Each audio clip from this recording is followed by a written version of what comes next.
I guess we're gonna fight the squiggly guy. Is he a squid? Hmm.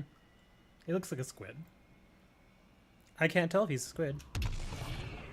Ooh. How's the game audio? Is it too loud?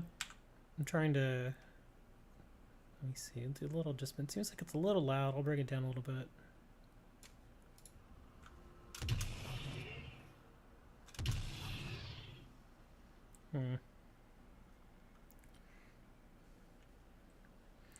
Let me double check, make sure chat is working.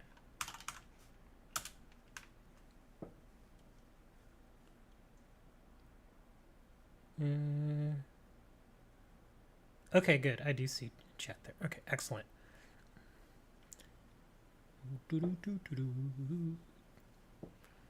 Could also be that it's hard to see because of the color. There we go. Okay, that works. Excellent. Okay, so here we go. Let us. I guess we're gonna face this the squid, the giant space squid, because that's what that is. Actually, let me double check. What is my... Oh, damn, I should have probably checked my loadout before. I mean, they're generally not terribly hard. They're just a little more aggravating than anything. I guess I could probably kill it with my loadout right here.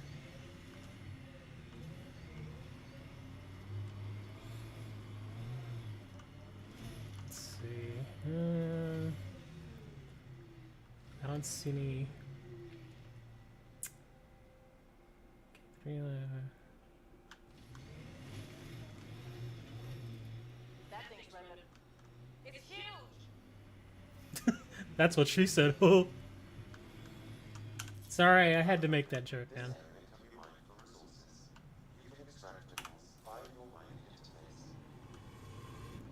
How was your holiday? Oh, look, it landed. Oh. Oh, crap. It's actually engaging me already. Oops. I didn't do anything for 4th of July. I just stayed here. I worked. I just continued doing inventory. Hey, Hades. We're about to face a giant squid. Yeah, it already landed. I didn't think it was going to land so quickly. Okay. Alright, let's go kill this thing. This might get a little loud. Let me turn down my volume here. Oh, wow. I'm over here mining, and it's shooting at me. Can I run into it with my thing? Let me see. Boop! I booped it, but it didn't really do anything. Oh crap! It's already spawning enemies. So, no me, but Lady DS. I always you always change your name.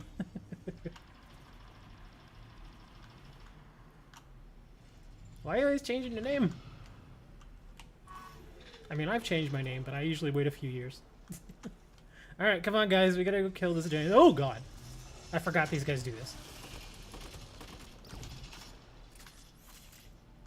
Look at that. It's running legs.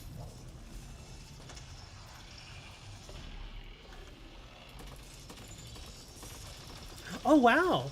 Me running into the leg actually did damage to it. I just realized that. Oh my god, who is calling me at this moment? Go away. Oh crap, I gotta get out of that.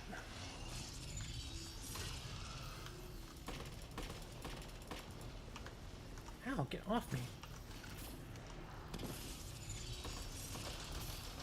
Oops. Oh god, gotta get out of here.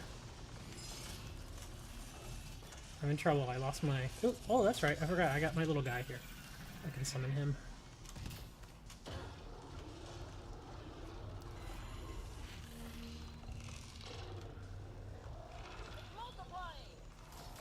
Ugh!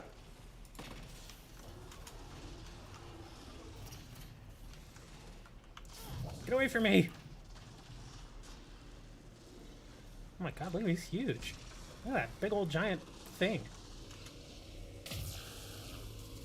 Oh crap, I'm getting zapped. That's not good. Oh, I think I'm too close to it.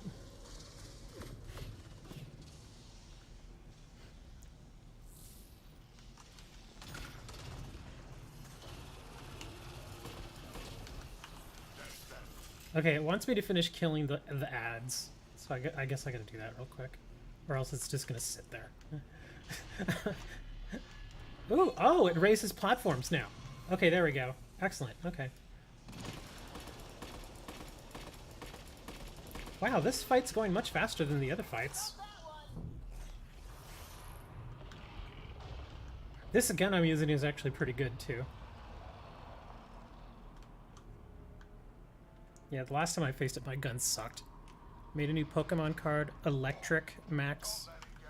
Twin Voltage Text allows you to play 2 supporter cards during your next turn. Isn't there... There actually is a Pokemon like that, isn't there? Oh, that's right, I have to chase this thing. Yeah, I think I forget exactly what it is or who it is. Or if it's an item card or something. But I think there actually is a Pokemon that allows you to do that. To, like, you play it, and then you get to use, like, two supporter cards instead of 1. I think it's an older card, though.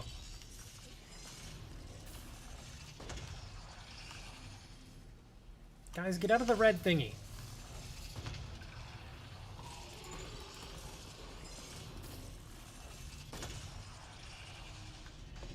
Okay, good. He turned on the... Oh, yeah, these things are going down much faster.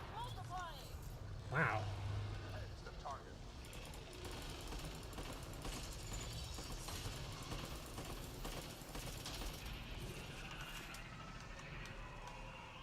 I guess these things don't level up with you, because this feels much easier than the last time I faced this.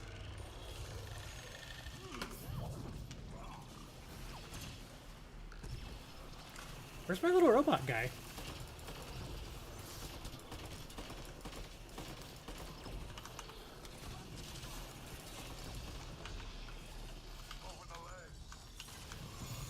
Oh, it zapped me.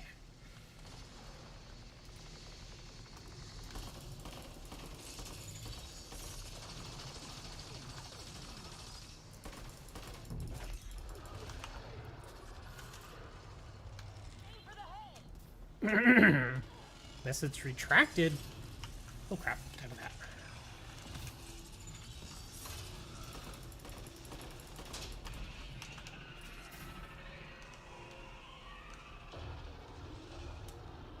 Yeah, this feels a little too easy. Feels weird. It could also be this is like the 4th or 5th one I've faced, so. So it's like, I'm already used to it. Oh, there we go. We got a health packet. Oh, get away from me. Get away from me, you walking legs.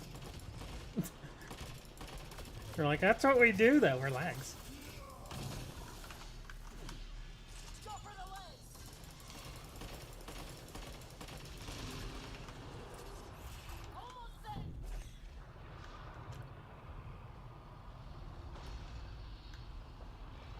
Oh, it's jumping up again.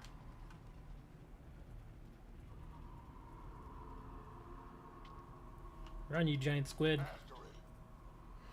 Max motor knuckle attack does 180 damage plus 10 for each energy attached to your benched. That's a little different. I can't remember an attack that does additional based on how many energies your benched Pokemon have.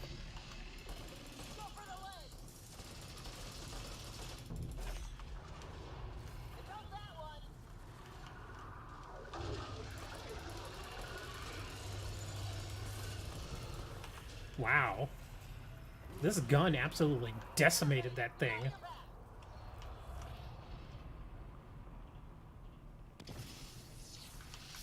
Oh yeah, I gotta go interface with this thing and then it just like flies up into space.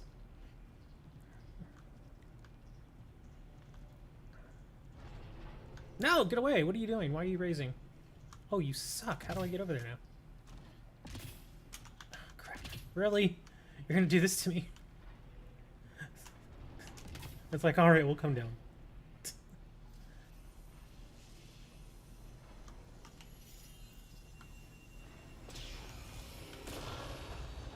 Now it should like fly up into space. Yep, there it goes. He's like, I'm out of here, man.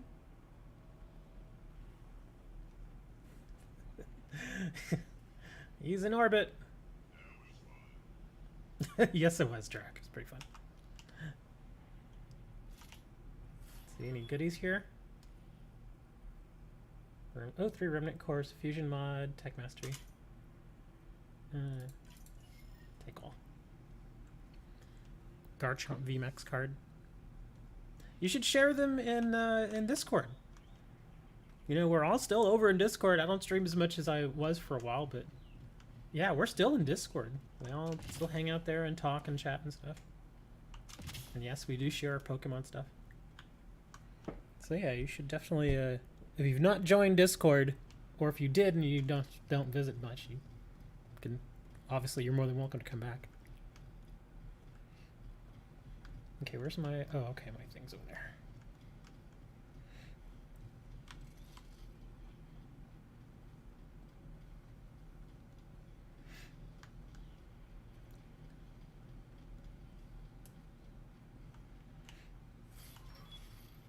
Wow, there's a lot of stuff here.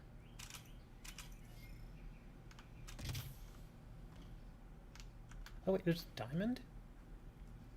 Hold on, let me get in my truck here and we'll go to the diamond. Oh, that's right, I forgot I activated new abilities with the cryopods.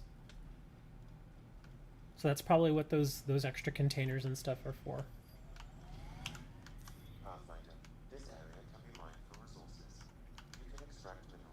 Yeah, I think the diamond tells me to go where, like, there's a ton of stuff you can mine. This isn't the best place to drive through. Oh, here we go. Oh, well, I mean... Well, okay, so it's not right on the diamond. Oh, but there's stuff right there. Oh, okay, there's just a lot of copper. Come on, get over there. Wow, there's a lot of copper.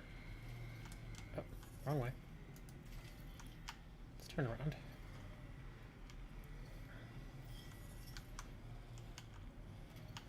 Oh, where's Moni?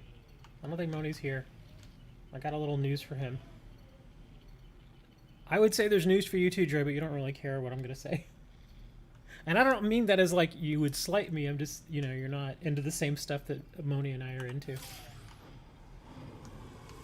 Like if I gave Moni this news, he'd be like, sweet! Turbo dive attack allows you turn over your prize cards and attach all energy if... Whoa! That's hardcore. That's kind of insane. But then again, I guess maybe on average you get maybe 1, maybe 2 energy out of you. Well, see, that's the thing. You're also grabbing 2 prize cards. Yeah, that's super overpowered. Yeah, because imagine if you still got all 6 of your prize cards and you find like 3 energies there. And that's also if... I mean, because does Turbo Dive do just that? Or does it actually... Is it like an attack? Does it cause damage or something? Because just doing that... Oh, man, you could... Imagine having 6... 6 energies there. Like, just ram that thing.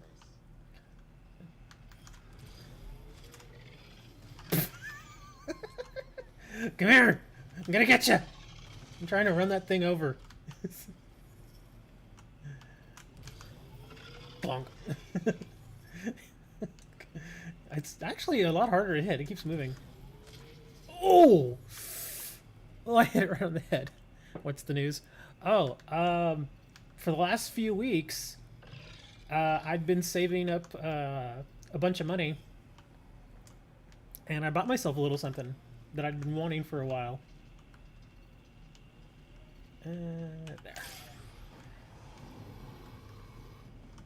30 damage plus 90 damage for each energy you find. Oh my god, dude, that's ridiculously overpowered. Because if think of it, if you take out even just like a small basic Pokemon, or even if you attack, say like a V, or a VMAX or a V Star, you could essentially win the game possibly in one turn. Because think of it, if you find 3 energies down there, that's 90 times 3. Let's see, that's 180, 270, and then 30 for the damage. That's 300. Yeah, it's 300 damage to whatever you're attacking, and there are V-stars out there that can get taken out that easily. So basically, you get the 3 energies, so that's 3 price cards, and then you take out like a V-star, and that's 3 more price cards. That you could essentially end the game in just one shot. That. Oh my gosh, that's insane. That sounds like too much. I'm gonna kill these guys. Yeah. Suck it, you robots.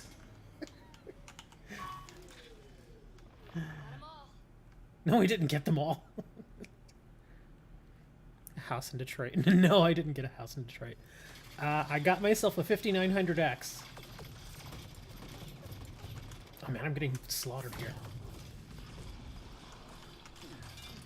Yeah, because I've had my you're like, what the hell is a 5900X? It's a processor. It's a computer, or a computer chip. Because I've had a Ryzen 1700 for like 5 years, and it's still a good chip. It's fine. It's not terrible. But I wanted the 5900X forever, and I just kept waiting and waiting and waiting, and finally I got it. So yeah, I got myself a 5900X, which is so much faster than my 1700. Like I said, the 1700 it's still good, it's fine, but it's a little old. It's showing, well, at least for in my use case, it's showing its age. Because I render videos and stuff like that. Was it expensive? It was, with tax and everything, it was $430. So a little expensive, but it's a processor that will last me like 5 years. Like my 1700 that I had, how much did I pay for that thing? It wasn't as much. I think I paid $325 for it when it came out, something like that. And that thing lasted me like 4.5, 5 years. Which is good. That's, you know, you want a processor that's going to last you a while. So, yeah, it's a little pricey, but I will definitely get use out of it. And again, it's going to last me at least 5 years. So I'm fine with that. I made so many cards. Would you like to know about a few more cards? Certainly. You bawling that YouTube money coming in? No, that's not even the YouTube money at all. That's just from card store sales. I made, like, over the last couple of weeks, my number of sales has actually come down. Like, I'm not making as many sales, but the average price per sale is much higher now. And I know exactly why it's much higher, because TCG Player raised their shipping price. So now people are ordering more cards in a single go to get as much as they can out of a single order. So instead of ordering like 1 card now people are ordering like 4 or 5 cards at a time. So that basically pushes the average order totals up. So instead of making a lot of sales that are just a single card for like 12 cents, I'm selling, you know, orders of 4 or 5 cards, which equal out to a couple of bucks. So, yeah. And I'd been bugging them for like 1.5 years to raise their shipping cost. I'm like, you gotta raise it, man. We're getting eaten alive here. And finally they raised it. It went from 78 cents to 99 cents. And that 21 cents, it may not seem like a lot, but it adds up. It really does. It really adds up.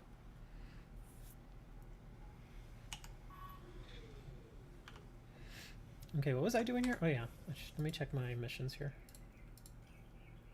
Aladdin. Oh, they want me to go water supply. Go to the Paradise.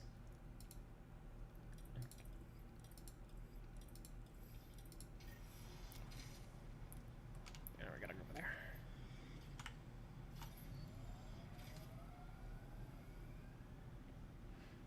Sent a Scorch VMAX with the Overheater ability, and its attack is Gmax Flame Tower. Sounds insane.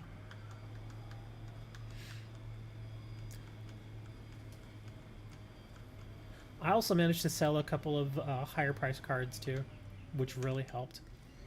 I don't know if I told anybody, but Yatagarasu recently came off the banned list, like the physical, in the physical card game, and I had a mint condition, first edition mint Yatagarasu that I'd held on for like 15 years, probably more than that, probably close to 17 years. Had it forever, and because it came off the ban list, the price shot up. Sold it for 220 bucks. I was like, well, if I'm ever gonna sell it, I might as well sell it now. So yeah, that one card, 220 bucks. And I was surprised. I thought it was gonna sit there for a while. Nope. It sold in like 3 hours. 120 damage plus. If your opponent's active burn, the attack does 100. Oh, if they have a burn on them. Okay. If they're actively burned. Your opponent discards the top 12 cards. That's insane milling right there, man.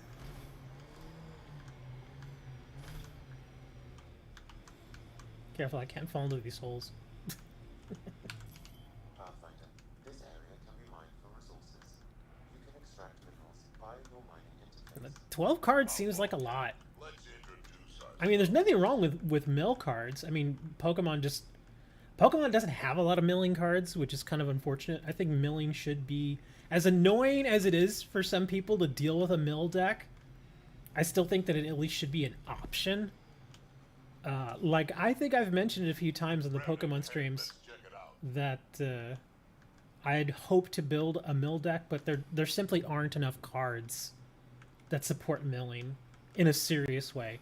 Like, even in the current standard format, I think there's maybe like 3 cards that do milling, and even then they don't really work well with each other. They're just kind of like that whole, it's like milling is like an afterthought, which I think is unfortunate. I think it should be in there, but I really think they should do that. Like, make milling. It's kind of like how in Magic the Gathering they have certain things that certain colors do.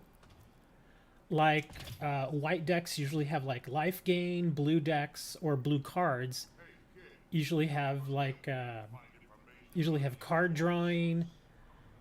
Red usually has direct damage, that kind of stuff. I think they should kind of put that in a particular color for Pokemon. Like, just, you know, kind of give it like a little milling effect here and there, like for, I don't know, like Psychic or something.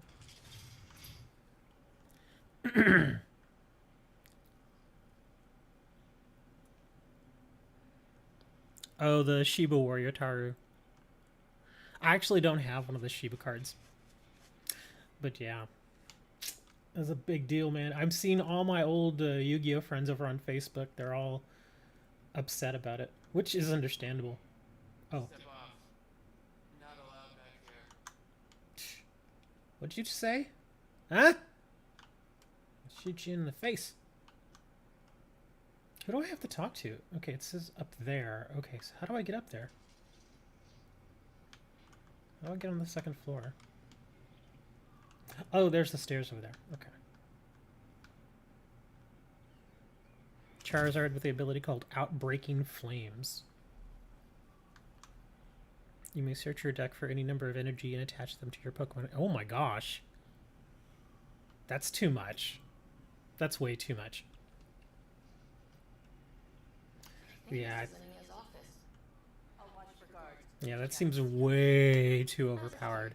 Because basically, you are... Because imagine, how many energy do most people play? Like between 10 and 20, depending on what you're running.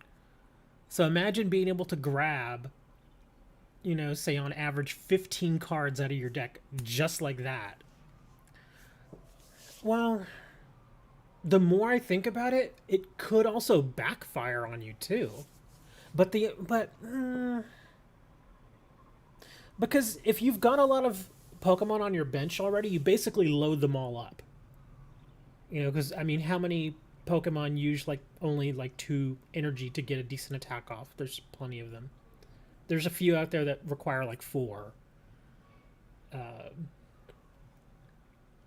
But yeah, it basically loads up your bench.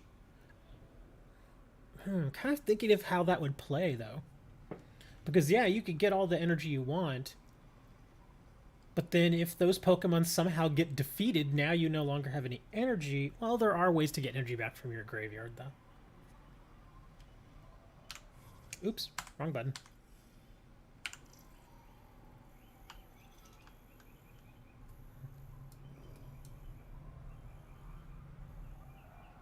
Okay.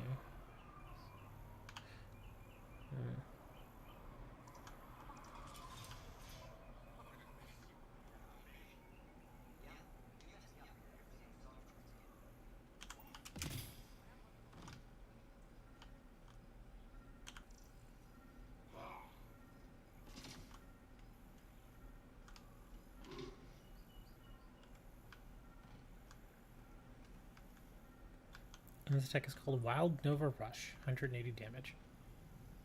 I think, as far as balance goes, I would probably, like, say for instance, if you get like an insane,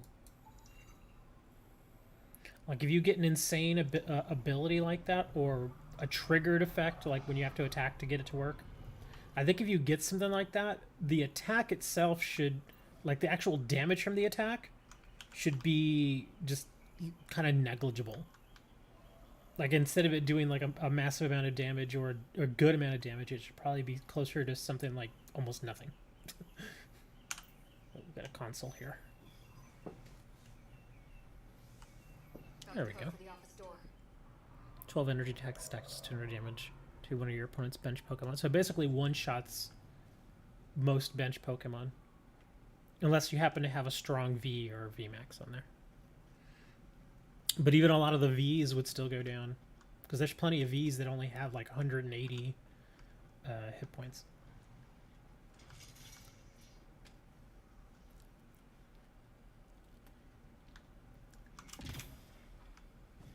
Did I collect this? I did. Okay.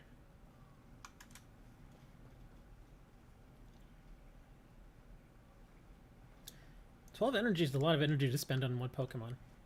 Let me see. And you said that was a Charizard, right? So it's fire. Oh, but that's if they have Mew. That's a little circumstantial. Because not everybody runs a Mew.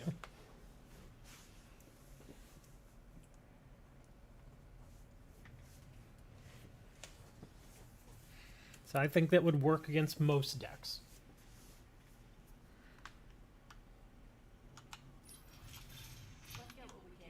Oh, wow. Mushrooms everywhere.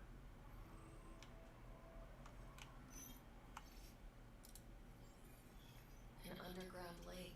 That's where she's getting her water. Got the nav point. Let's get out of here. Oh, yeah, she's growing all sorts of mushrooms in here. Oh, is this a container? It says it's a container, but I can't... Hold on. It's highlighted like I can loot it, but it's not giving me an option to loot it. See how it's got that little blue hue to it?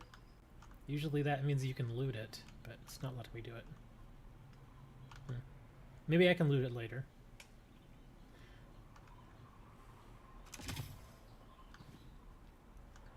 Okay, where's my truck?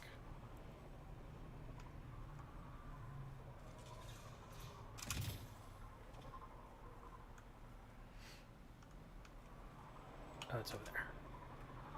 Gotta be careful here. If I fall to my death, pretty much.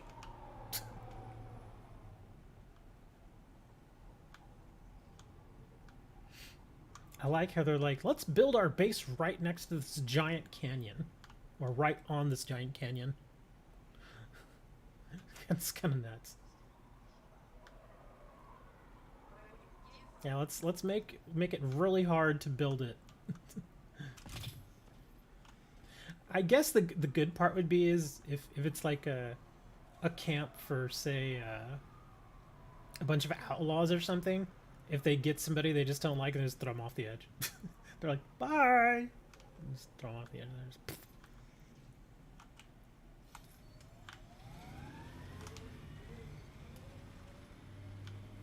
Oh right, there's a cache right here. Don't fall in the hole. Okay, so the cache should be right over here.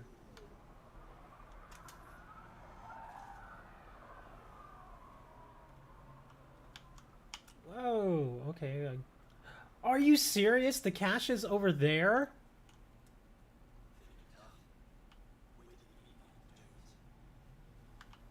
How would I even get over there? I seriously have no idea how I would get over there. Because you can only fly so much. It's yeah, this little jumpy thing only takes you so far. Hold on. Oh, okay, this is a little closer. Okay. Oh, well that's much more manageable. But I'll probably fail the first time I do it. Hold on. Oh, I haven't even looted this. Tyranitar with an ability called Continental Mountain Stomp. Once during your turn, you may flip a coin. If heads, discard the top 10 cards of your deck, and also put 1 damage counter on all of your opponent's bench Pokemon. Self-milling? That could be something. Oh, let me get a little running start here. Alright, get out of the way, guys. Oh wow, there's lots of stuff here. There's the cache. What do we got here? Ooh, an N7 Eagle 7. That's actually not bad. And that's an ultra rare. Nice. I may actually put that for my pistol.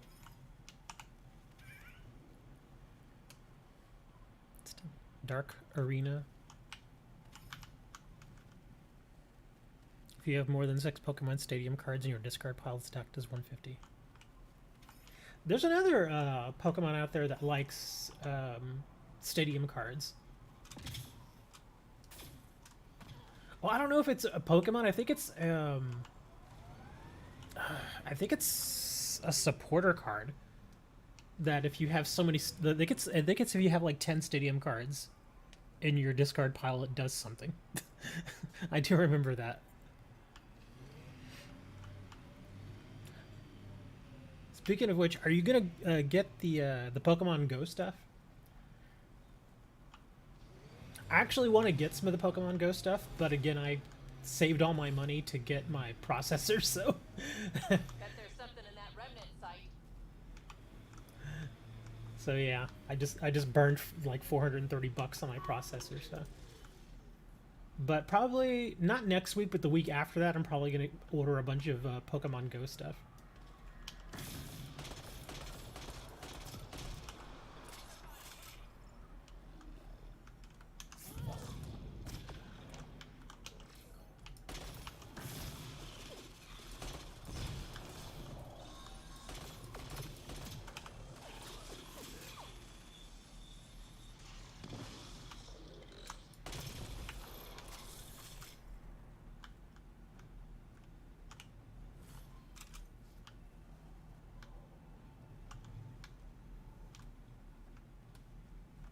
Oh, I was gonna say, yeah, there's outlaws over there. Oh, chill out, bro. I'm gonna snipe these guys.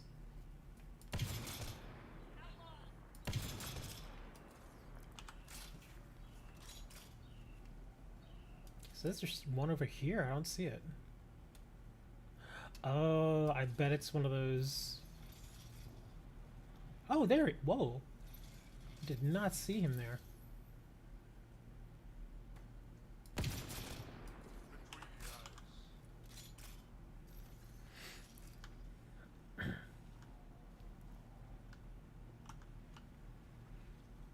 I've actually been trying to keep myself from buying too much Pokemon. Simply because the return on investment's just not good. Unless you get really lucky and get like a really huge hit, like one of the alternate art cards. Yeah, the return on investment's just not very good at all.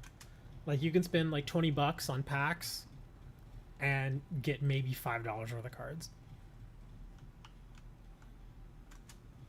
Okay, where's my truck? I'm gonna go to my truck here.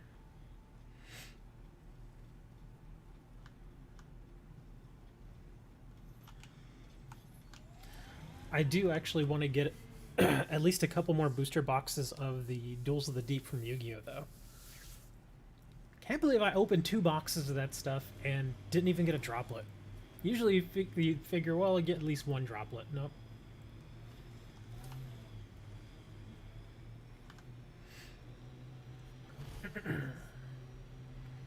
But yeah, that box is really cheap right now. It's like $45 for a booster box. Pathfinder, this 36 packs, 5 cards each, so it's not bad. you can extract minerals via your mining interface.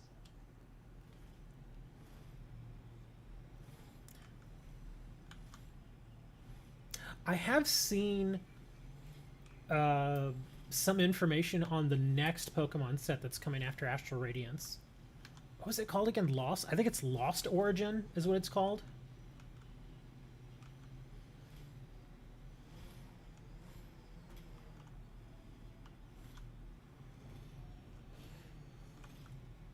I think that one should be interesting. I keep waiting for this, for Sword and Shield to end, and they just keep producing more Sword and Shield sets. Like, I thought it was over once Fusion Strike came out. They're like, nope, we got more. And sure enough, after this one, there's another one.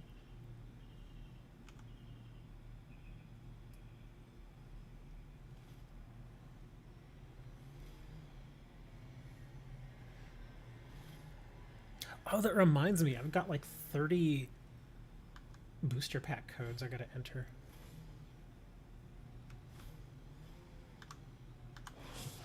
Oh, hit the bug. A lot of sand dunes out here.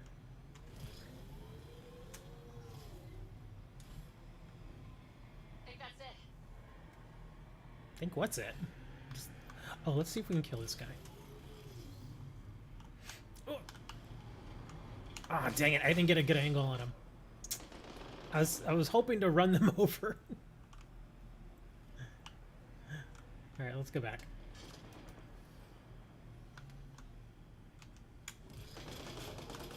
Oh! How is this guy still alive? Oh my god. Empoleon V with an attack called Jet Draw. Draw cards until you have 8 cards in your hand. I would say that's actually kind of cool. I actually don't mind that sort of ability or attack. What I would do is, to balance it, make it only hit for like 20. Because he's a V anyway. Yeah, make it hit for like 20. And then once you draw all those cards... Well, let me see. Oh, well, he would have to attack anyway, so your turn would end. Okay, never mind. That makes more sense. But I would still make it hit for only like 20.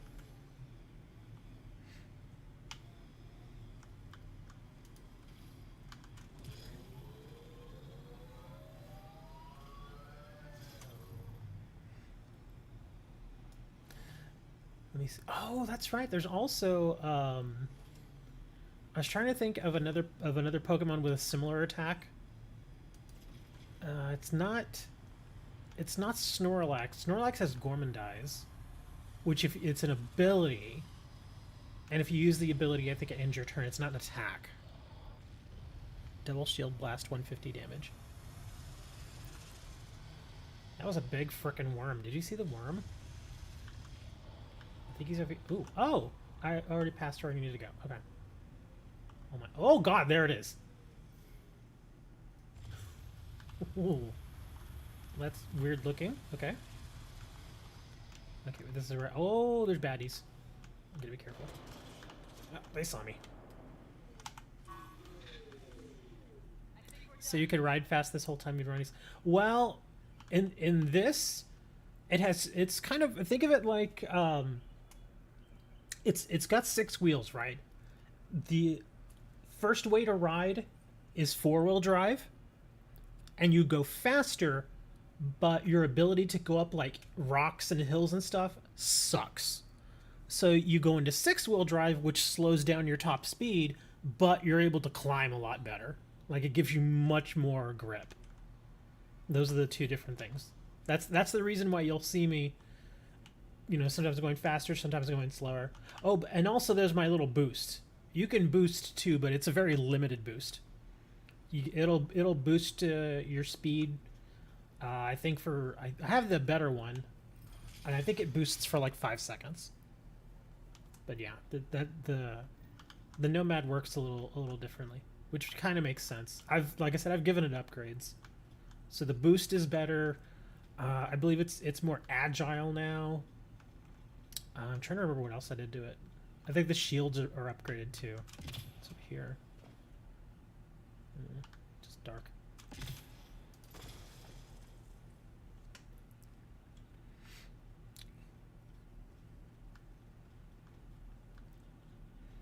But yeah, like I said, the boost is nice, but it's limited and it takes time to recharge.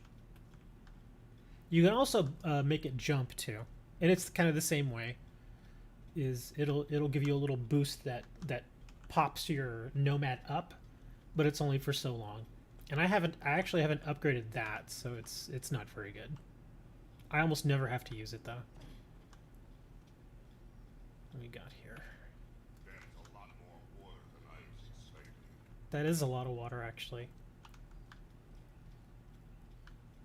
Yeah, that's a big deal because on this planet, water is kind of hard to come by.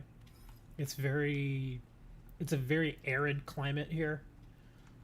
So, yeah, to have this much water, fresh water at that, is insane on this planet. But you kind of had to expect that, though. I mean, that's usually how it is. Most planets that are at least somewhat livable, you'll have underwater lakes and rivers like this. It's not unusual. Okay, I guess I gotta scan this thing. Purity, 90.1%. Water is clean of any sulfur or other harmful chemicals, likely drawn from deep underground aquifers. Yeah, see, that's the thing. A lot of these places have aquifers, and that's exactly what this is. Heck, even here on Earth we have aquifers. We have tons of them. Giratina with an attack called Black Claw Drain.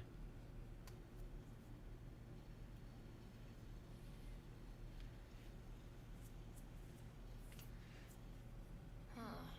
I wonder what the Remnant Builders' plans were. You come to my home without even a hello, and now this? Poking around my private rooms, robbing me. Hey, I didn't take anything. Left every single drop of water where I found it. Count them if you like. That's silly. Do you know why I do this? My brother tried to help your people when they first came here. He showed them where to find shelter, allowed them to take freely from our water tanks. He was killed for his trouble. I won't be as foolish as Asgard. Okay, I'll apologize to her. That's awful. You have my sympathy. I've no use for sympathy. You can keep it. These scavengers respect no one. Not me, not you. But they do respect the planet. As long as they need me to survive, they live by my rules. You want me to forget everything I've seen. Exactly. You say nothing. You allow me to protect myself and my home. It's weird how her model is just shaking there. It's so odd. So you allow me to protect myself and my home how I want.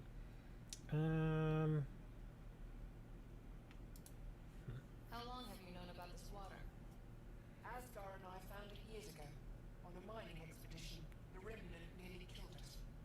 I knew, even then, that I wanted to keep it a secret. It gave us an advantage. It took time to convince Asgard, but he came around eventually. I made him promise. You have a deal. I'll say nothing about what I found here. You've made the right choice. In return, I'll share the resources I gather with you. I'll leave whatever I can spare fair in my office. Think of it as a tithe. Huh. No battle. I guess if I would have gone against her, there would have been a battle. Checking with Ania. Oh, okay. Well, that's actually not bad. We didn't give up her secret, but we're getting water from her now. So that actually works. Sorry, I had to do the little cutscenes there. Gearchain with an attack called Black Claw. What is it? Black Claw Drain. Put damage counters on your opponent's active Pokemon until the hit points is... Oh, there's another attack that does that too, where it doesn't knock out your opponent's Pokemon, but it brings them down to like their lowest without dying. I'm trying to remember what Pokemon that is. It's like some sort of purple Pokemon, I forget. Oh, I'm sorry, not purple, but I guess psychic. Or poison. Whatever. But yeah. There is another Pokemon that does that. Gosh, what is the name of it? I can't think of it. If Wooker were here, he'd be able to name all of them. He knows a lot more about these. Oh, they're going to start attacking me again. Hold on, let me just snipe this guy. Eradicate? That might be it, yeah.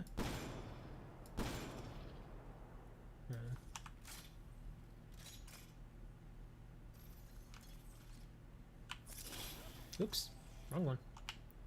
There we go. Yeah, like right now I'm in 6-wheel drive, so I can like climb easily like up rocks and hills and stuff. See, it's slower, but you get much more traction.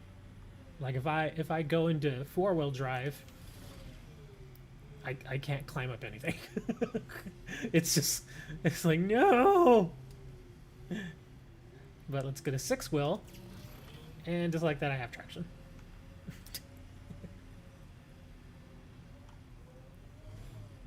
Let's fast travel over there. Oh, what's this? Since I'm out here, let me go look at this real quick.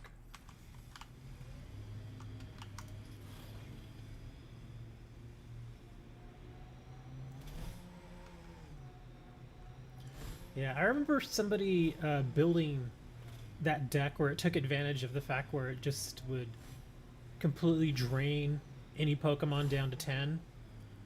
Oh, that's right. I think what it did is it would drain them down to 10, and on top of that, somehow they were able to either poison, burn, and paralyze all at the same time. So basically, once the turn ended, the Pokemon would just be gone, no matter what, which is kind of nuts. You can extract minerals via your mining interface.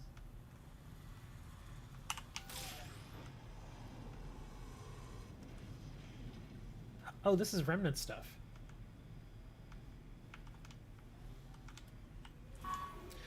Yeah, I think I actually played against that deck, and I hated it. It's like most other people would. Because there wasn't really anything you could do unless you found a way to take out the Pokemon that was knocking you down all that way. I'm trying to remember how I countered it. I know I was able to counter it to a certain extent. I'm trying to remember what I did. Oh, I think I remember.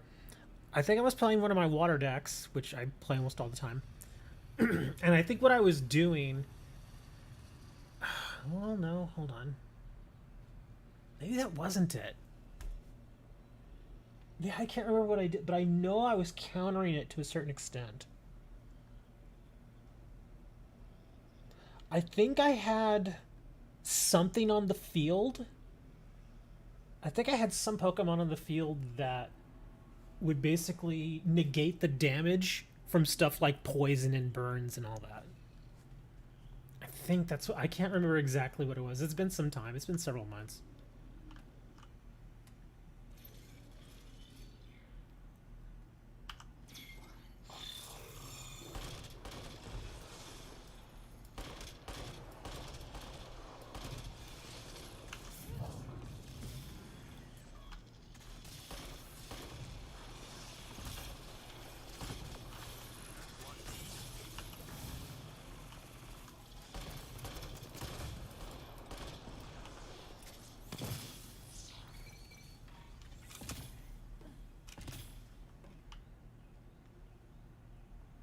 see, is there actually anything here that... Neural coils.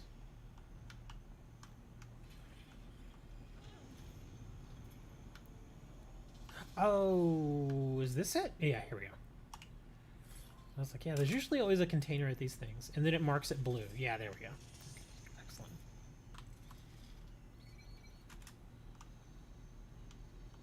Excellent. Heck yeah, man! I like that N7 look. It's clean. I was doing the initiative colors, the white and the blue, but it just looks so goofy. So I was like, yeah, I'm doing N7. Did you know? I'm sure you already know this. If you wear the N7 gear around certain people, you get unique dialogue. I didn't even know that. This area can be mined for resources. But yeah, I wore it. Buy your mining Who did I wear it by? I think I wore it next to some Tyrion, and he commented on the fact that I was wearing it. And he said the only reason that I was able to get away with it because the character's father was part of N7. He was like one of the first N7 people. Fake Mon card all Atara cold with the air slash attack just in case you won't want to use the Flyum Z. What is that? Yeah, most of them are negative. Yeah, that's true. The guy didn't seem too happy about it. He was just kind of like, you probably shouldn't wear that, but I guess you can get away with it because you're dad. And I'm just like, yeah. They're like, yeah, you have to earn it. You can't just wear it. You gotta earn it. I wish there was a little option. Yeah, Shepard said I could wear it. I got it from her. Or him.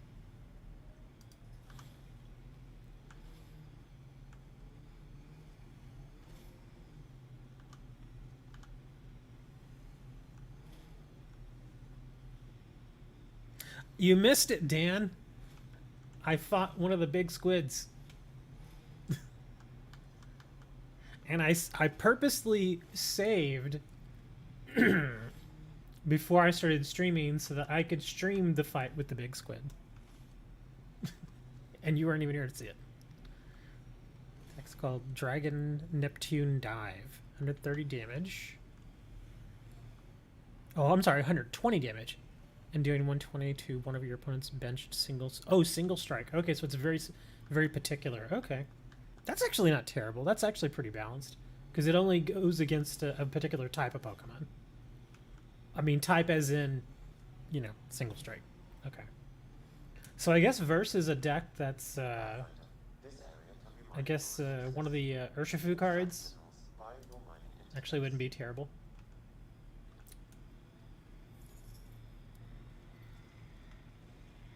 Oh crap, I'm not even paying attention to my mining.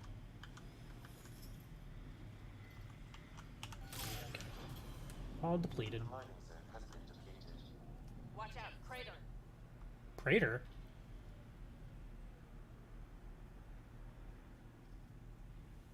What am I looking for? It said Praetor. You can't just say that! I think they're talking about these guys over here. Beer Garden, 31C here in Wales. That's where I first. That is actually pretty warm over there, huh? What is that, like 82 degrees Fahrenheit? Here they come! Boom! Oh crap, don't fall down there. Don't fall down there. Don't fall down there. Go, go, go, go, go, go, go, go, go! No! Get out of there! Okay, there we go. Woo! Almost fell down the big hole. Card can possibly work with Inteleon Rapid Strike. I've never played Inteleon Rapid Strike.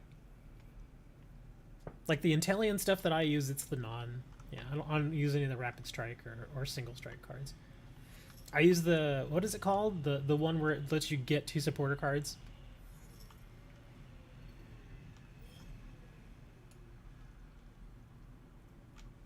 She said, look out, creator. Where did they go? Are they hiding? Oh, okay. I think they're hiding now. Got 'em all. No, we didn't get them all. They're just hiding. Oh, crap.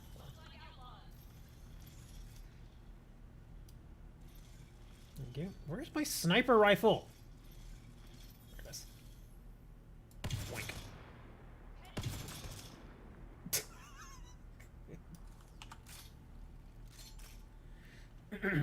Oh, there's this guy.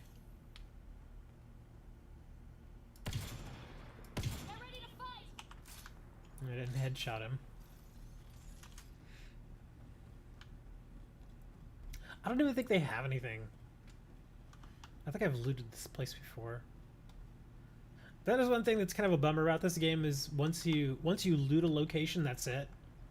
The stuff doesn't respawn.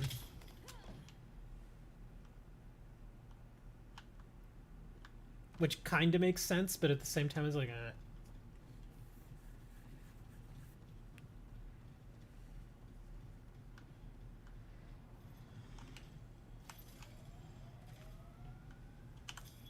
Pathfinder. Ooh. This area can be mined for resources. A lot You can of extract minerals iron via your here. mining interface. Oh, no, go back, go back. Okay, I think that's the max iron we're gonna get right here. And boop.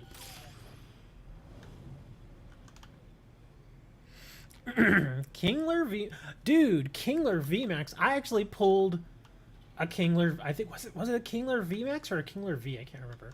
I actually pulled one of those like a week and a half ago. Gmax Hammer Bomb, 220 damage. You put 2 damage counters on each of your opponent's bench Pokemon. Wow, that's strong.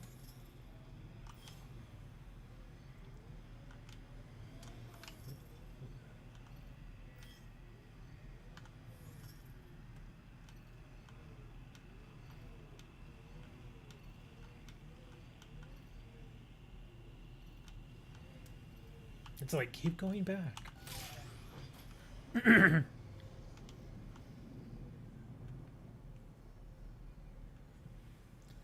And look at this. Stuff like this is funny too. Look, my vehicle is just moving on its own.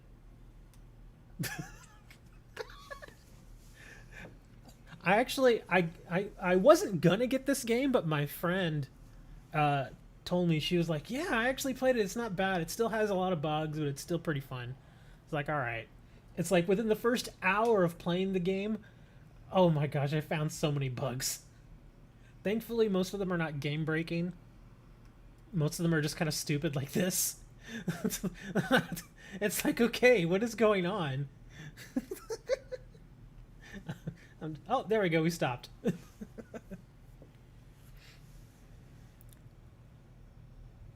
If I made a fan-made TCG game, would you play it, and what card would you use? Well, I don't know, because I don't know how the game would be played. You know, there actually is, oh, what's it called? On Unreal Engine, which is the engine that Epic Games uses, there's a set that you can buy. I think it's called CCG Depot or something.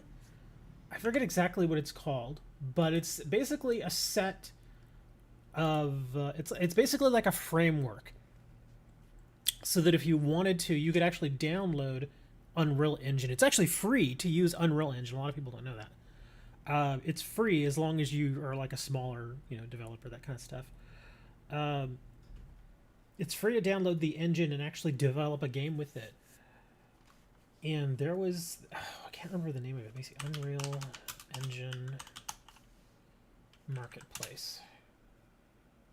Here we go. And I do actually check the marketplace every now and then, because sometimes they'll put stuff for free. And most of the stuff they put for free is, it's fine, it's all right. But every now and then they'll put really, really good things together. And I'm upset that I missed it, but there was one called, hold on, I can do a search here now. Card game. Here we go. CCG Toolkit. That's what it's called. It's basically a framework. So if you wanted to develop something like a trading card game or a collectible card game where, you battle, other people and that kind of thing, it has the functionality in there. Now, you still have to have a pretty decent knowledge of what it is you're doing, or else you're going to have a hard time figuring it out, but there are classes and stuff that you can take for free that kind of walk you through how to actually do it. Let me see. Features 100% blueprint framework, multiplayer support, customizable card game AI, highly customizable card creation, deck builders, card managers, card sets with 35 plus example cards, in-game card positioning editor, deck generator, customizable card placement. It's got all kinds of good stuff in here. So if you actually wanted to try and develop a card game, this is actually not a bad option. And it's only $50. Considering it's an entire framework, that's pretty good. And like I said, Unreal Engine is free to use. So you can download Unreal Engine for free and then go to the marketplace and buy this. What I mentioned earlier is that at one point this was free. They were offering it as a free for the month option, and I completely missed it. I was so upset because I would have totally played with this. I would have just messed around with it, see how it does stuff. Andromeda on launch is still the most broken game I've ever played. Dude, I saw all the Andromeda on launch videos. Oh my god, they're hilarious. They're beautiful. They're still so beautiful. When is coming back? When is what coming back?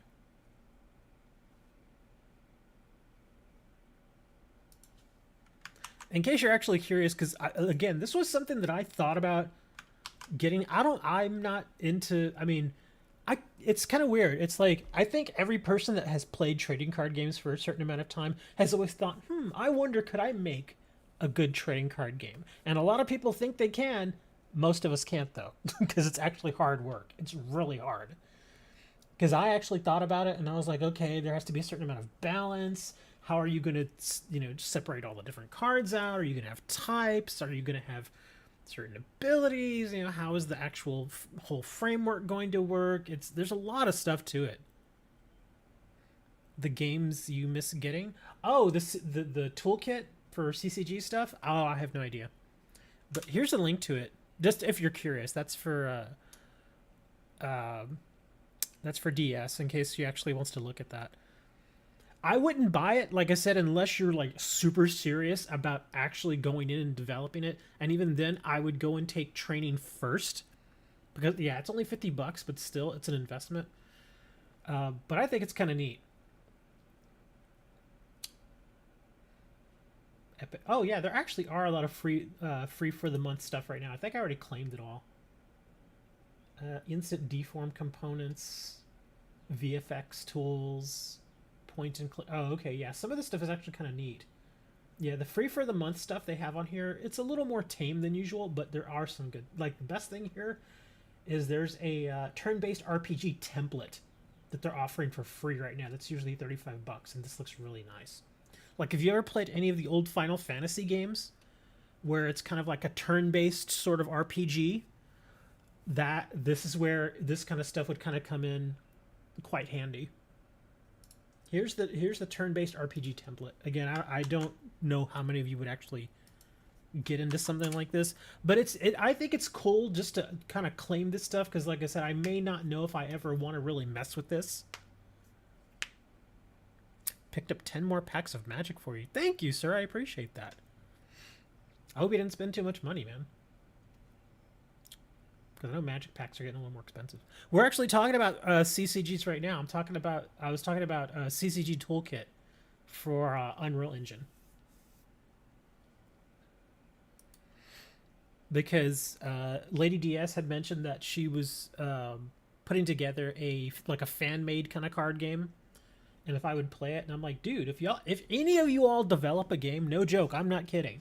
If any of you all develop a game, I will give you my absolutely 100% honest opinion on it, and if there's a playable version of it, I will play it on stream.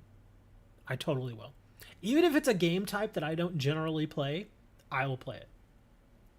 So you could build your own card game. Technically, yes, you could. Absolutely could. There's a lot of other stuff that you have to take into account for, though. Because, again, this little CCG toolkit that they have, it's $50. Like I said, it's a framework. So it does not include certain other things that you generally want to have to make the card game look good. Like, it doesn't include any art. Like the little animation pictures and stuff like they've had for Yu-Gi-Oh! Or Pokemon. All that you would have to either just completely leave out or you would have to procure on your own in some way. I actually thought about that too. I thought, how would I get art? And then I thought to myself, well, you know, there are a lot of websites out there that offer royalty-free options as far as artwork and pictures and that sort of stuff. You just got to know where to look for it. And so you could technically go there and get all the artwork you wanted from those royalty-free sites. Or you can get public domain artwork too, which is out there, meaning that you can use it for anything. Fan-made regional evolve form Pharaoh seed called Pharaoh Tree has an attack called Single Sludge Hammer. Opponent's active Pokemon is now poisoned. During your next turn, the Pokemon Sledgehammer does 60 more damage. So it's stacking. I made the Assassin's Creed series. What you honestly think about it? Cool story. Okay. Hentai fan art. You know, you really could probably do that. And here's the thing. Is if you did... there would be a huge... How can I put it? There would probably be a pretty big backlash to that sort of stuff. For all the dumbest reasons you can think of. But at the same time, if it was like a physical card game, like you could buy the physical cards, I bet it would sell like mad. I really do. The only problem would be is like you could go and you could get it printed and all that. They like the people like the printing shops that do that work, like for Magic the Gathering and Yu-Gi-Oh! And all that. They don't care what you print. All they care is that you can pay. So that's fine. They'll print anything you want. But the question is, you're talking about something that is going to be for adults only. Obviously, you can't sell it to younger people. Unless you do like a PG-13 kind of game. You know, kind of, and there are games like that, like games like Force of Will or Weiss Schwartz. They've got some, you know, kind of risque artwork with the big boobies and all that kinds of stuff. And so they ride the line on that kind of PG-13 type thing. They don't go much further beyond that. But if you go that much further beyond that, now you have to think about how are you going to sell the product. Because places like Walmart will not sell it. Places like Target won't sell it. Places like TCG Player, I doubt they would ever want to carry a product like that or support that product. And even if you did it on your own, like if you sold it like on eBay, I don't know if eBay would even allow it. Because I know eBay sells certain things like old like Playboy magazines, that kind of stuff. But there's a big difference between a Playboy magazine and full-on like hentai stuff. There's a huge difference. Like I said, I think there would definitely be a fan base for that sort of stuff. But the hardest part would be trying to sell it. Like, how would you sell it? You would have to figure out a way to get the product into people's hands. You could sell it on your own, maybe just have a storefront of your own, but that would get expensive too.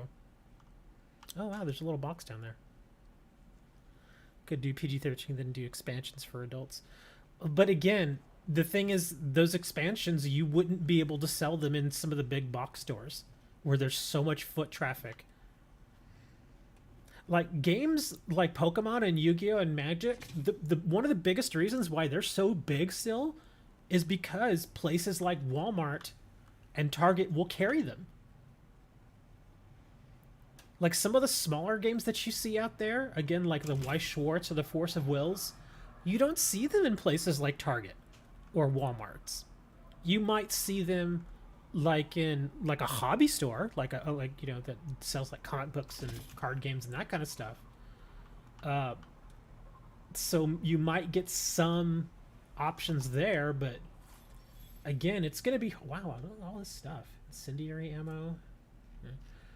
You might get somebody, you know, that has their own store, like a local game store, to carry it, but you know, sometimes that can only go so far, and even then there's that embarrassment factor like there are people that may want that product, but they may not necessarily want to buy it in person. So you also have to take that. It's kind of like, how can I put this? Like back in the day, like back in the 80s mainly, you could go to like a video store, like a regular old video store, like a mom and pop video store. And all in the front, they have all like the most popular movies and stuff. But in the back, behind the curtain, there was the adult film section. And of course, you just kind of sneak back there and, you know, get what you're going to get and check out, and that's it. So is it going to be like that, or, you know, how exactly would that work? I think something like that would probably work better as a digital-only game. And then maybe, I don't know, there's a lot to think about with that. See, that's why card game development is so hard, because you have to really weigh all the different factors. You know, it's not just, oh, I want to make a card game, and then you go and start making it. You really have to plan this stuff out. Some of these card games, like Flesh and Blood, they were saying, like the guys that made Flesh and Blood, they said that even before they even thought about doing like artwork and stuff, they spent a good 2 years just on how the game is gonna work. You know, just all the fundamentals and all that. And then once you get past that stage, like I said, that took them 2 years. And then again, you have to figure out how you're going to market. Are you going to put it in big box stores like Walmarts and Targets? Are you going to only go for local game stores? Are you going to do only online orders? Is the artwork you use going to affect how your game is perceived? That kind of stuff. You want a Play Store app game? Jesus Samurai.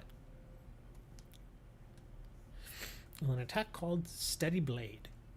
50 plus. If this Pokemon has no damage counters on it, this attack does 100 more damage. And the attack cast is free? That's a little too much.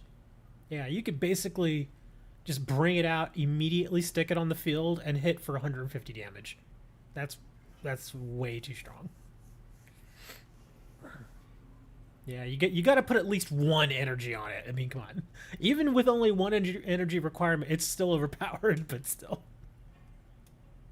What about smoke shops where you have to be 21 and older? That could work, but that also limits who you're going to sell to. That's why I think it's best that most, like, you kind of want to do what most card games do nowadays, is stick around the PG-13 area, because that it just makes your audience that much bigger. Like you can do kind of the anime girly big booby thing and get away with it. That's why I was saying, you know, games like Weiss Schwarz, they do that all the time. The only reason why they're not bigger is because, you know, these are just secondary games. They're not like, you know, the primary games. But even then, look at certain Pokemon cards, or look at certain Yu-Gi-Oh cards. Or look at some of the older Magic the Gathering cards, especially Magic the Gathering. Magic the Gathering cards, the artwork on those used to be pretty hardcore. Like if you look at some of the older stuff, like if you go like from like 7th edition and back, some of the artwork was pretty crazy. I mean, every now and then you might see a card that's a little edgier nowadays, but not nearly as much as you used to see. All right, Ania, what do you got for me? You haven't said anything to anyone, I hope. Don't forget to check the office if you haven't already. Left something in there for you.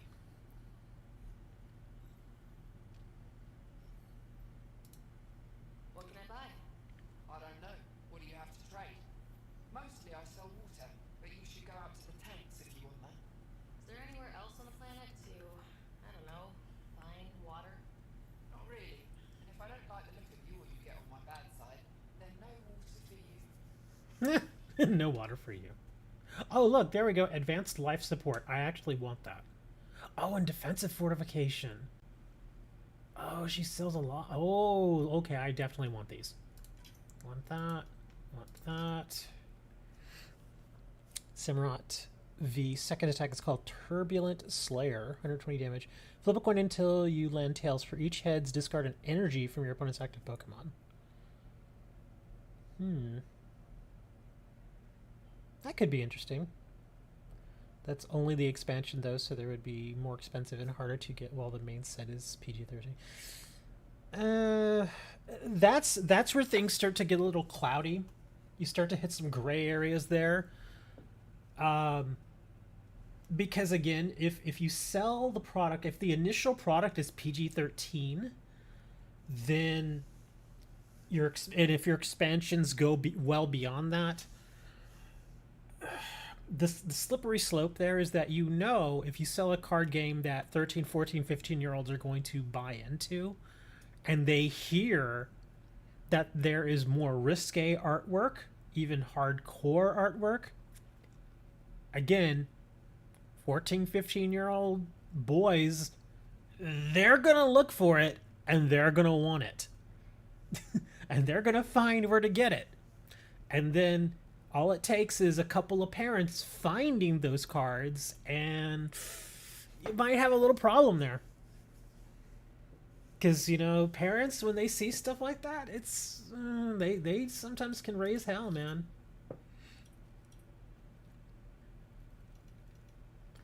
That's where the kind of iffy part starts to come into play.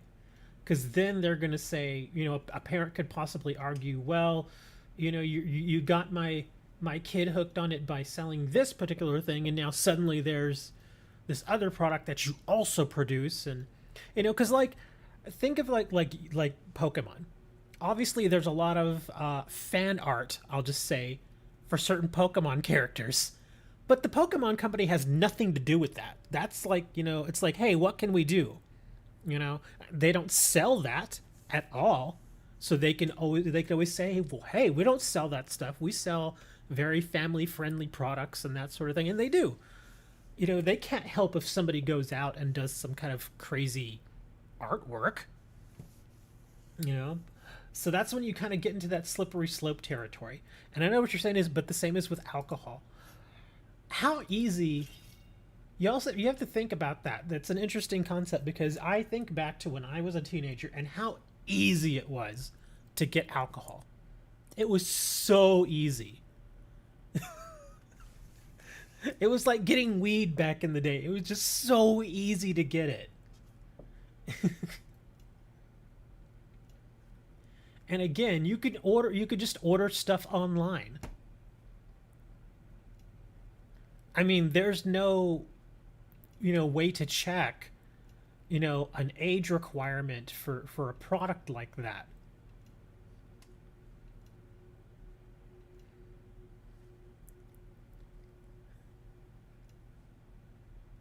Fan-made Pokemon that I made called Icebergon has an attack called Avalanche Impact.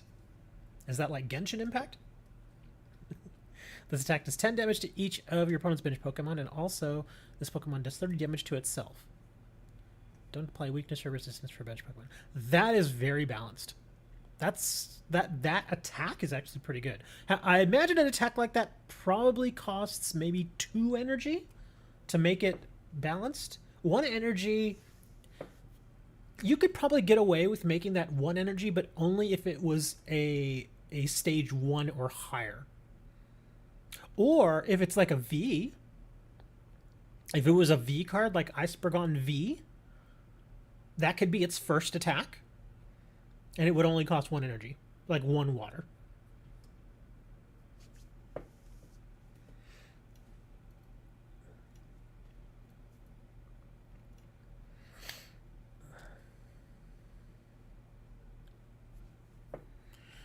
Or you could promote PG-13 and then license out. See, again, that's another thing. If your company is attached in any way to that more risque version of the product, they're going to see that as a connection. And that's where you really have to be careful. That's why I think that it's a little difficult to navigate those waters, especially the way things are now, where people are very hypersensitive about certain things.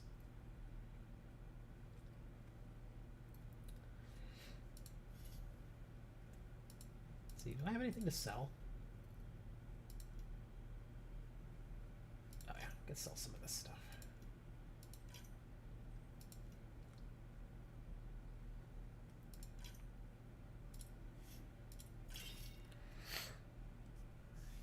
needs 3 energy and it does 130 damage and it needs 3 energy and is stage 1. Okay.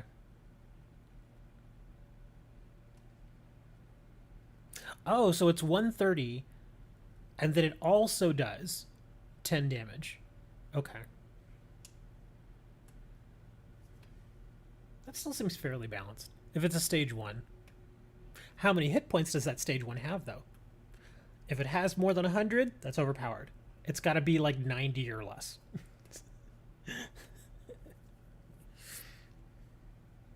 Because most stage 1s, their hit points are usually about, I mean, what is it, like 60 to 90, I think, for most stage 1s.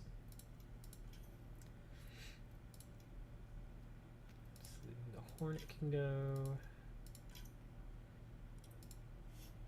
150 hit points at stage 1? That seems a bit... I mean, I understand it's kind of like a... it's kind of like an offshoot of... oh gosh, what's the name of that Pokemon? The big giant ice Pokemon. He's like a stage 1. I can't remember his name. But yeah, he's basically a big giant, like, glacier. He's like a walking glacier.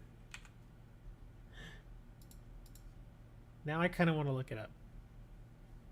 It's a gigantic Espergon Pokemon. Oh, okay, so it's a specialty Pokemon. Okay.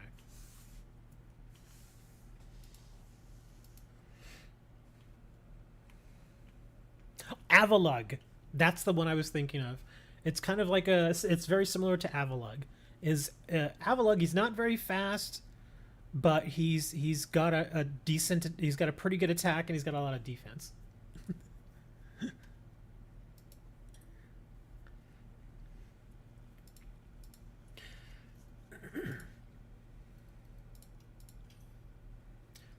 Oh, the Black Widow 6. Sure, I have stuff here I can sell.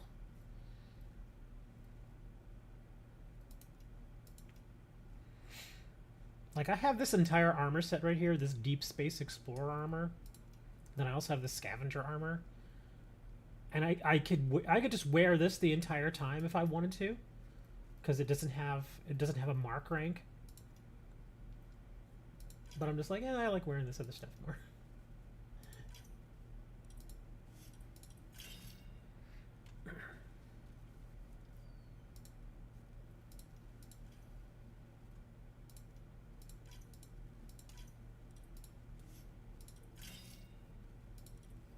I think I've sold enough stuff.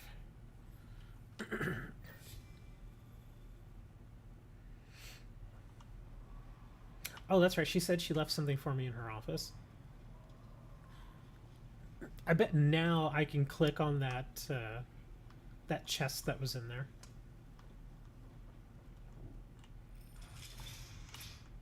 Yep, now I can.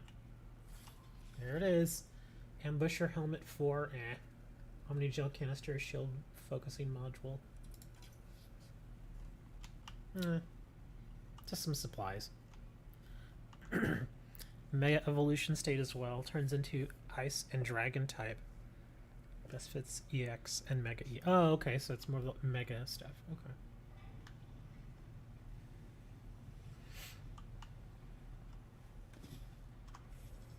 How many more missions do I have here on this planet? I don't think I have very many more. Or on Eldon. Architect. Oh! I forgot to go and turn this in. Speak to Outpost Leader.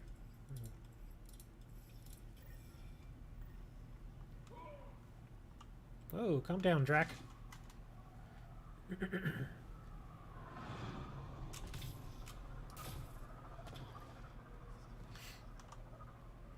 Going to make a fan-made Pokemon game with gambling in it for special Pokemon. Pokemon already has gambling in it. Seriously, Pokemon has gambling. That's what coin flips are. Just like Yu-Gi-Oh has gambling. Dice rolls and coin flips.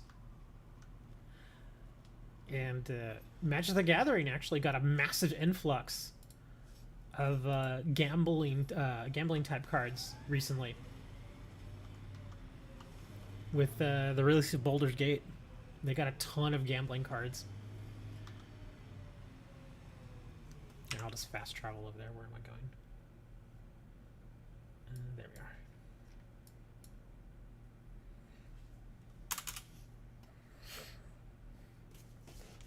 we are. Like if I had more technical knowledge with how to use Unreal Engine to build a game, I would probably make the attempt to make a card game, but I would be very, very honest with its development. Like people would be like I wouldn't really feel comfortable taking like investment money, because I'd be like, guys, I'm not taking your investment money. They'd be like, why? And I'm like, because I may just decide I don't want to do this tomorrow. I may be like, I'm done with it. And if you give me, $10,000 in investment money, I'm just gonna take your money and be like, I feel bad. So I just develop it. Like if I release a particular version and they're like, oh, this looks like crap, and I'm like, yeah, I know. The architect is pacified. It might come close, but it won't be a danger. That's a relief. Thank you, Ryan. Talking about the booth where you spin it. What?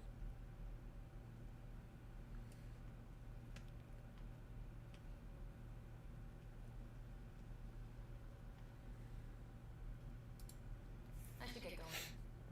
Be well, Pathfinder. A booth where you spin it? You're talking like a slot machine?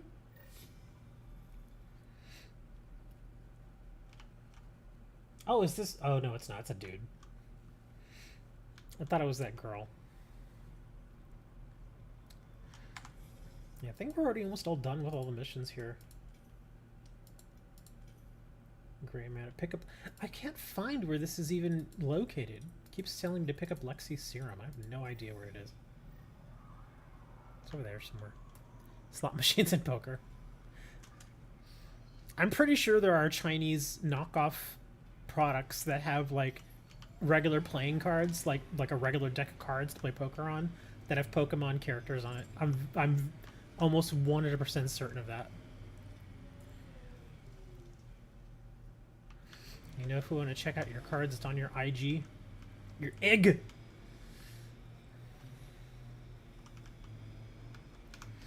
We can't leave the outlaws to claim this tech. Any new games? Oh, actually, there's one that I don't want to say I'm like 100% looking forward to, but I'm interested in hearing more about, and that's the RoboCop game. I don't know if y'all saw it. I posted about it. I think it was yesterday or the day before. But I saw a trailer for the RoboCop game, and I was like, "Ooh, that actually looks really cool." It's unfortunately a first-person shooter. I was hoping it would have been third-person, so that you could actually see him like moving around and stuff. But it's a first-person shooter, and you're in Detroit. Yes, really, because remember that's where RoboCop was done. And yeah, and it's not the new RoboCop. It's the old school 1987 RoboCop, and they're not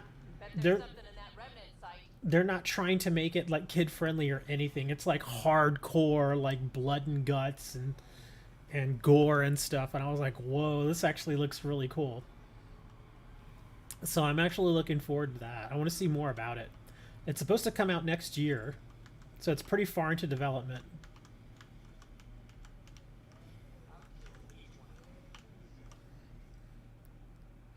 Dropped a new set a few days ago called Ancient Bonds with Regigigas. Regigigas! I always hate saying that guy's name. It's just so weird for me to say it. Regigigas. Being the leader of the expansion. But yes, there is... I think I put it in the games. Let me see. Where is it? Games software...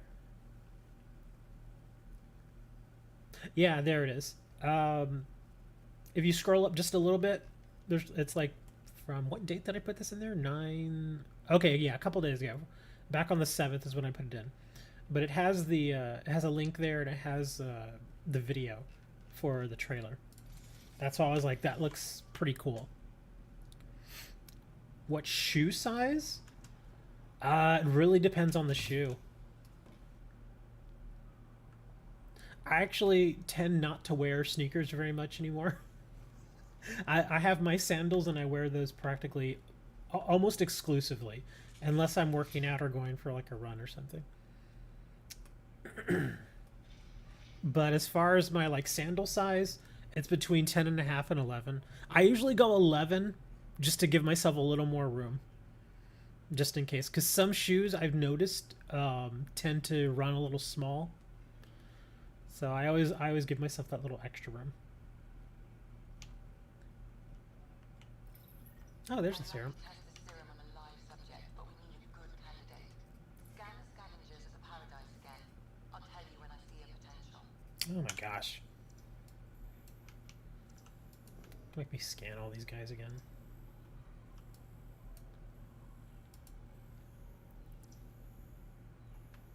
Ooh, it's dark in here.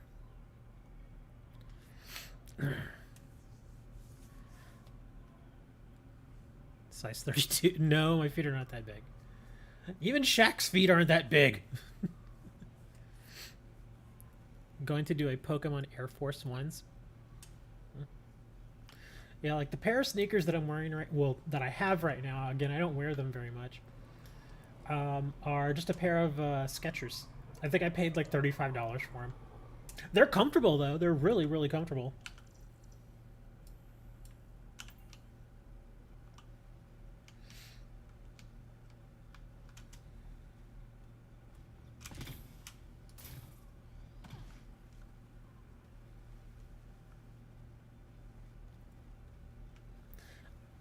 It's weird though, because basically since I was a teenager, I wore only Nikes. Like that was my thing. I would only wear Nike sneakers. I wouldn't buy like Reebok or Adidas or any of the other kind. But then I got older, and a couple of years ago. You'll need his permission to administer the serum. We won't force it on him. Oh, okay. You sure this is safe? It's no more dangerous than your usual.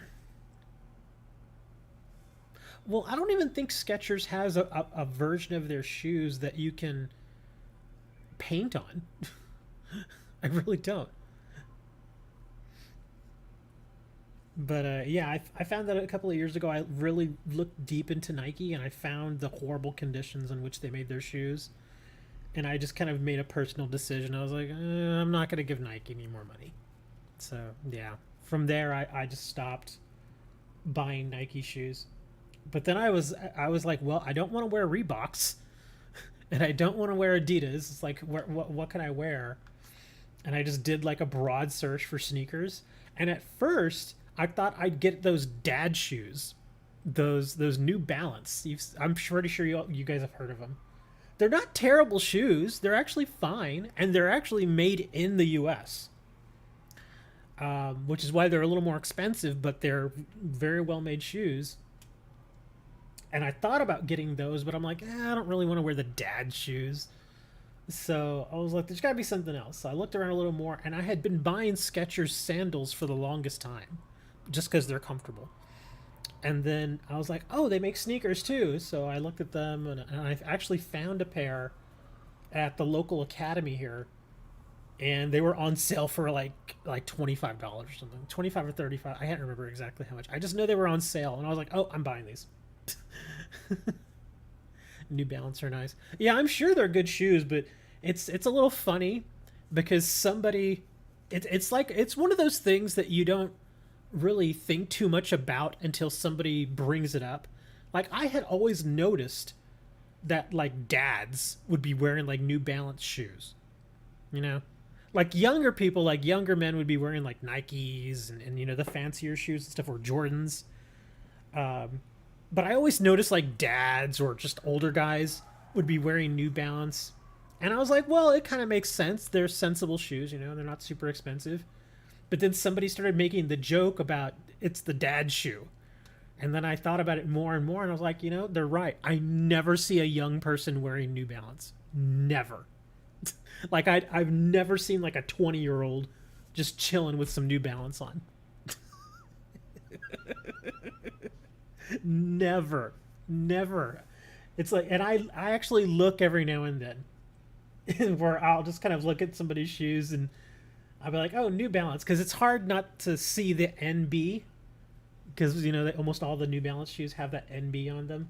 And sure enough, I look up and it's like this 50-year-old dude, just, which is fine. I mean, again, they're practical shoes; they're fine. There's nothing wrong with them. But it's just kind of funny that it's always older dudes buy some Pumas. I've never worn Pumas, never. I'm trying to think of all the old school shoes, because I know, because like back in like the 90s, it was like Nike or Reebok. I actually owned a pair of Reeboks for a time. I owned the Reebok pumps. I think I mentioned that to you guys once. I owned a pair of Reebok pumps, and those were actually kind of neat.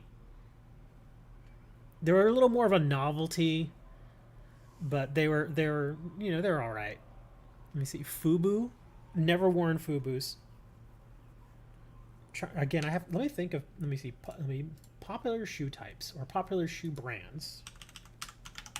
Sneaker brands. Well, Nike's number one, obviously. Adidas, Converse. I've worn Converse before. I had the old school ones where it's basically just a slab of rubber and then like leather or like cloth. Like, so old school. I remember I had a pair of Converse when I was like, I think maybe like 8. So I have worn those before. Let me see. Then there's Reebok. There's New Balance. Vans. I had a friend that's all he would wear was just Vans. I never bought Vans myself, but that was his thing. He loved Vans. There's Puma, and then Jordan Brand. Let me see. Let me click on this entire list here. There are some newer brands out there, but they're kind of expensive. Let me see. That's Adidas, Converse, Puma. Actually, some of these Puma shoes aren't bad looking. Yeah, like there's those Puma shoes, the Clydes and the Suedes. They're just basically a kind of a low profile shoe. Those are all actually okay. The Wild Rider, that shoe's kind of nuts looking, but it's actually kind of attractive too. Yeah, look up Puma Wild Rider. Actually, it looks a little strange, but it's a running shoe. It's very much a running shoe, but it's not terrible actually. I'd probably wear that. Let's see, Jordan Brand. Yeah, those are just way too expensive. I am not paying $500 for a pair of sneakers. Just not going to do it. Never. I like Michael Jordan, but these prices are just stupid. Oh, God, Yeezys. No, not buying Yeezys. The funny thing is, this is like, I forget which one. I think it was like one of his sneakers is actually not terrible. Oh, here they are, the Yeezy 500s. Those aren't awful. The 700s aren't awful either. I mean, they're kind of weird looking, but they're not awful. Oh, and then there's those Yeezy Foam. Have you seen those, the Yeezy Foams? Oh my God, those things are ugly. They're so ugly. And the Yeezy 450s, those are stupid. Those are so dumb. Oh, Asics. I completely forgot about Asics. I have owned a pair of Asics, but it was a pair of cleats. And I wore them when I played football. But I've actually never worn just a regular pair of Asics sneakers. They've always been like baseball shoes, like baseball cleats, or football cleats. They're not terrible. They look okay. Let me see. There's the Asic Gel Nimbus. Wow, $160 for those? That seems expensive for that shoe. Asic Gel Excite Trail Running Shoes. Oh, those aren't bad. Those are $75. A little more reasonable. Saucony. I've never heard of these. This must be a newer brand. These aren't... Oh, these are right about the $100 range. Veja. Never heard of these. Oh, okay. All of these are about $150. Solomon. I think Solomon is more of a specialty running shoe. Common Projects, never heard of that. And then Luxury Designers. On Running, never heard of them. Hoka 1-1. I think, oh, Hoka. Okay, I have heard of those. Never owned them. Heard of them, though. Okay, so that's some interesting brands there. Oh my gosh, what are you linking? How much for the riders? You mean the Yeezy ones? Is that? Let me scroll back up. Hold on. I would never buy Yeezys, just so you know. Sneakers. Okay, no. Asics. Okay, I'm trying to find what you're asking for the riders. Oh, you mean the Puma Wild Rider? Right now they're on sale actually for $70, which is fairly reasonable. Yeah, they're not bad. They've got a very thick sole. Yeah, they're $70 right now. Well, now that I get a closer look, I'm not really crazy about the stitching. Yeah, the stitching seems a little busy for my taste. But they're fine, I guess. They're okay. Those are pretty dope. Okay. Buy some... Dude, Shacks. You can get those in Walmarts.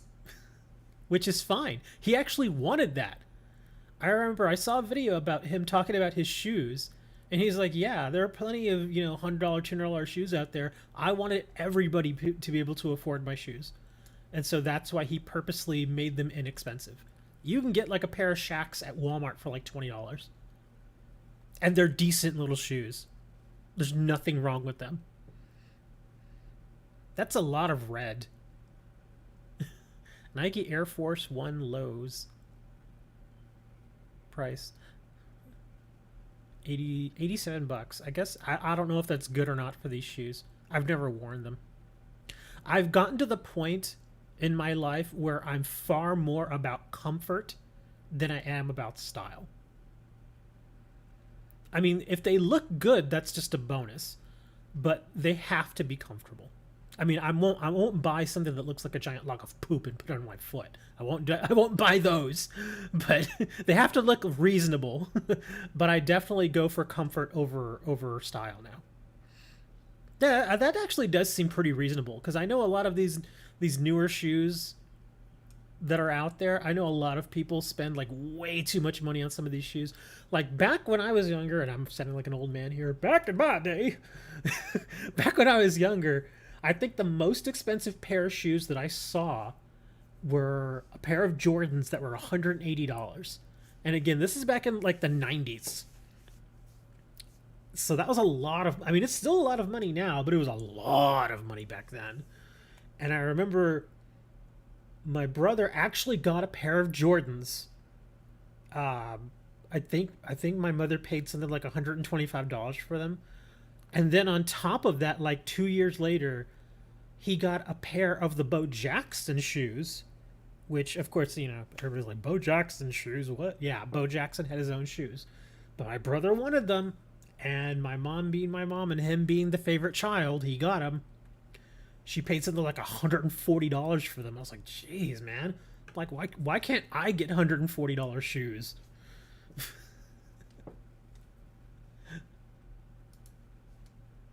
Jordan 13s were $150. That seems more reasonable for Jordans.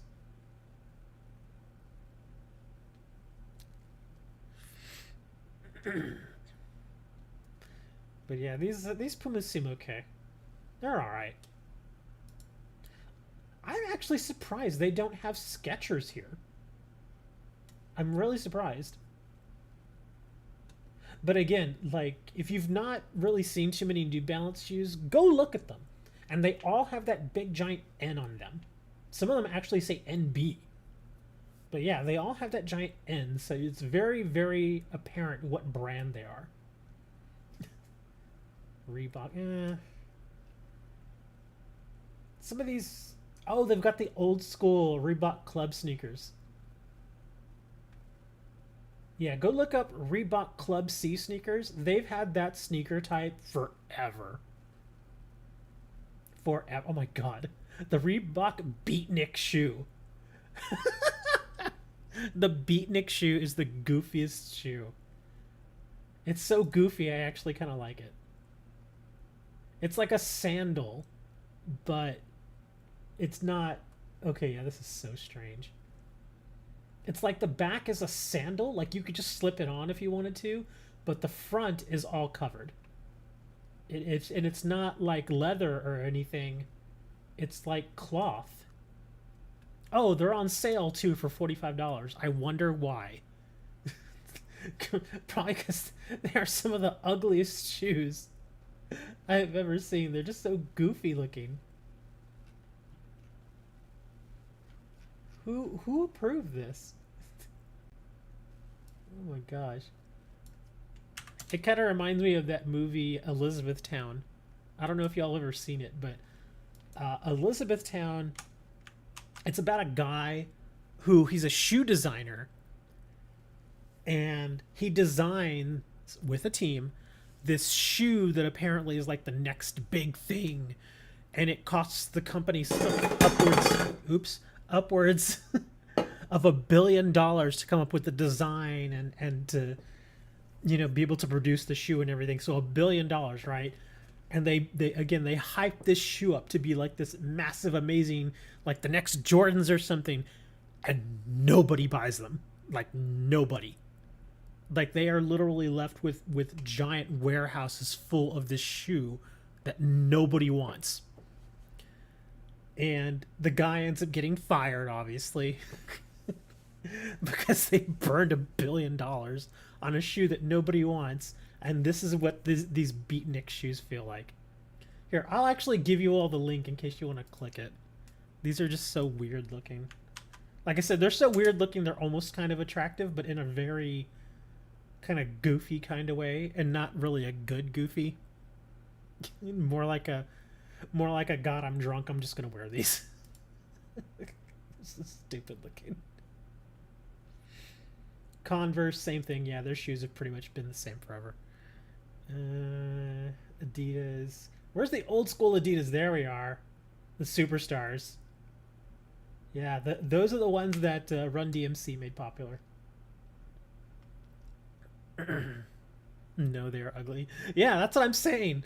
It's almost like they're so ugly that they're almost attractive in a very, very strange way.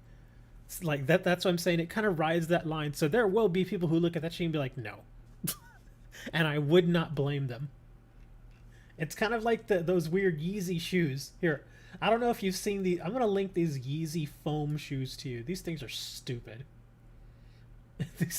Seriously, when I first saw these like a year ago, I was like, are you kidding me? Oh, wait, hold on. What happened here? Foam. Hold on. Let me do this again. Oh, here we go. There we are. Yeah, look at these. These things are so dumb. I'm pretty sure you've probably already seen them, especially if you're a sneakerhead. These things are just stupid. Who would pay $200 for these shoes? They're so ugly.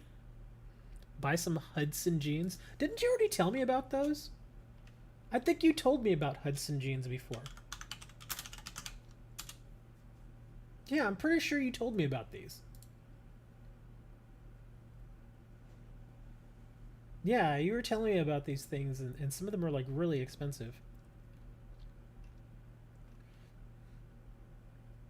Yeah, like even on sale, they're like 120 bucks. Here's one for, normally they're $265 for a pair of jeans.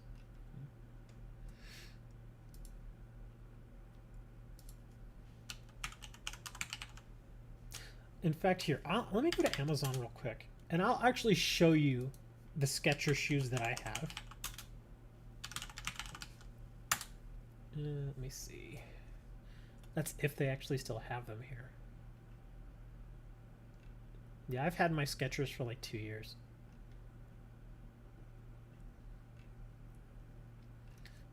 And again, they're fairly simple shoes, but they're comfortable. And my feet don't hurt after wearing them. Yeah, I don't think it's in here anymore. Well, they probably have the same design. It's just the colors are different.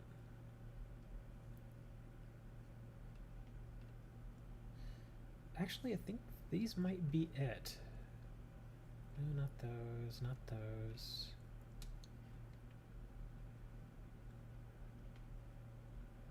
I think it's these. Let me see.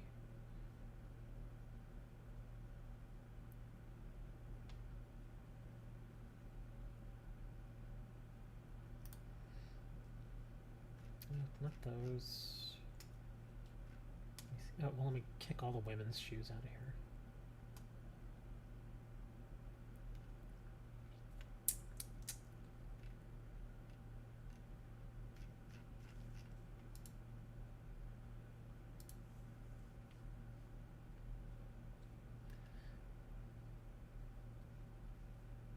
Ugly, what are you showing me?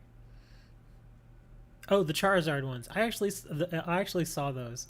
Somebody posted about. I was about to say, yeah, on Twitter. There they are. Yeah, I saw these on Twitter. The Mew and the Charizards. That's the thing, though. If somebody were to have given me like a pair of shoes like that, I wouldn't even wear them, because at that point they're more like a piece of art. I just kind of keep them in their box.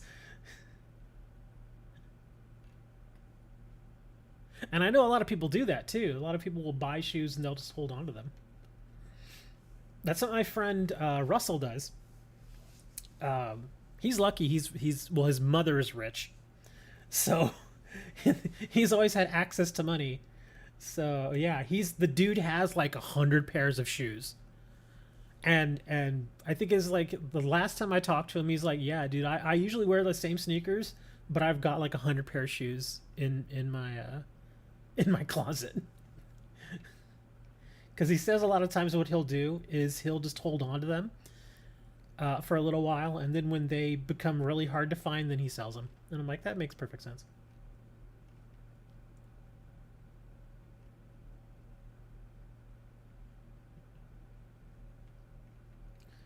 Okay, yeah, I don't think I can find my sneaker in here.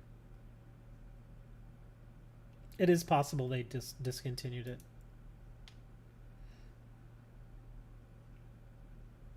But there actually are a lot of Skechers sneakers. Oh, wait, hold on. I think I found it. Is this them? Well, no, this is not exactly the same, but it's fairly close. Yeah, this is probably about as close as I'm going to get. Here, I'll show you these. Yeah, not exactly the same. Mine are a little bit different as far as the materials used. But yeah, this is what those are the ones I wear. And like I said, I'm more comfort over fashion at this point.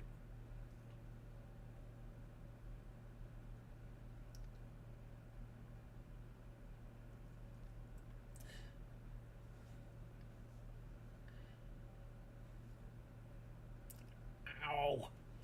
Sorry. What's Skechers net worth? I have no idea. I don't buy things like sneakers based on how popular or whatever a particular brand is. I don't do that anymore. I used to do that when I was younger. When I was 21 and I was making bank, I would buy like Tommy Hilfiger stuff and Guess jeans and all the expensive stuff. But nowadays it's more, like I said, it's definitely more about comfort. Yeah, because I'm at the point where my bones crack for any reason. It's like I can just get out of my chair and like Tommy Hilfiger is racist. We didn't know that back in the 90s, man. Or in the early 2000s.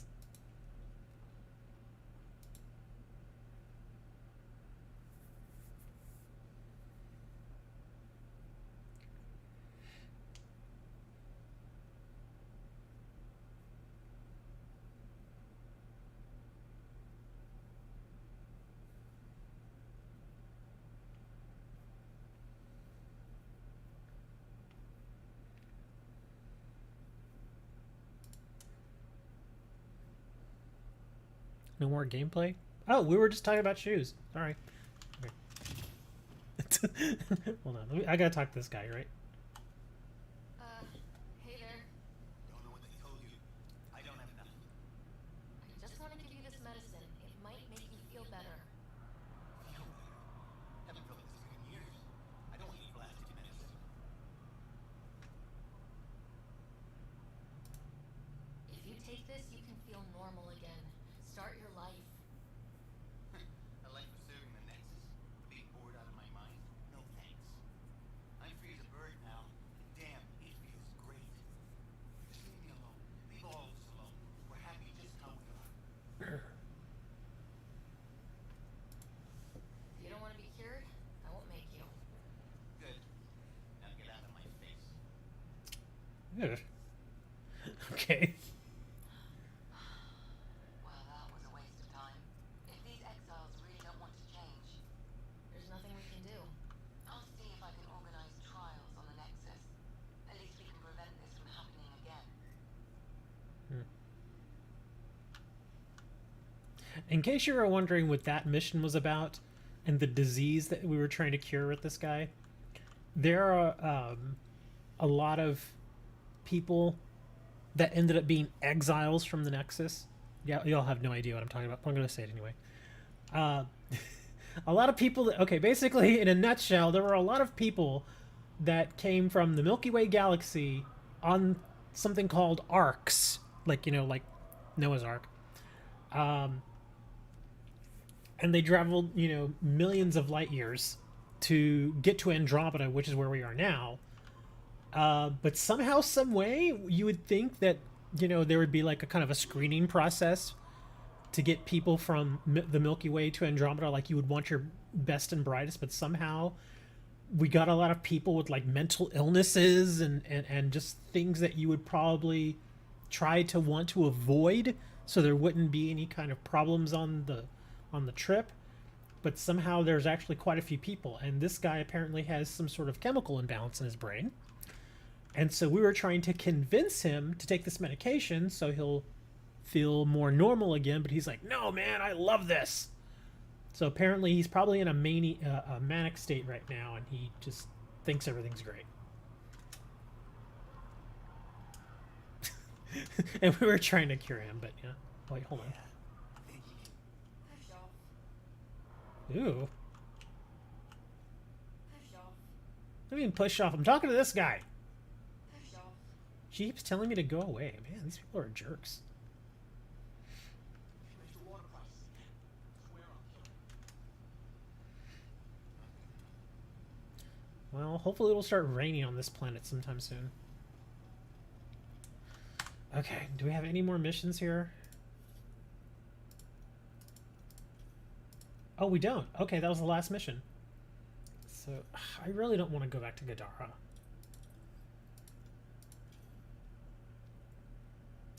What about... Do we have anything left on the Nexus?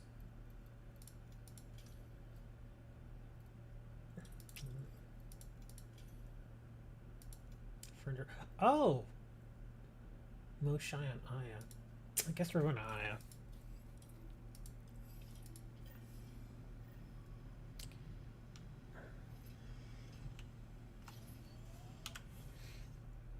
Gotta get back to my ship. Where the hell is my ship? It'll be over here.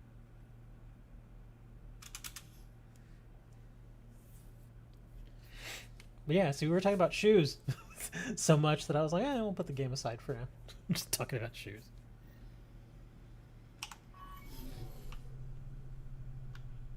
Oh, I guess I could drive to my... Let's drive to the ship.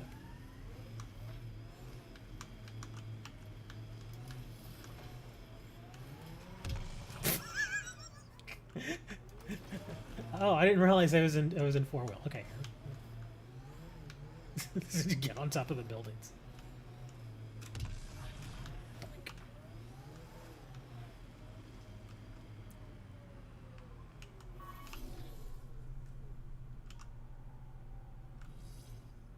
Oh, okay, that's a new animation. I guess that's from that thing I bought. Alright, we gotta get back on the ship now. Go say hello to our little Irish girlfriend. That's right, there's an Irish girl in here. Or is she Scottish? I can't tell. I think she's Irish. I want to say she's Irish.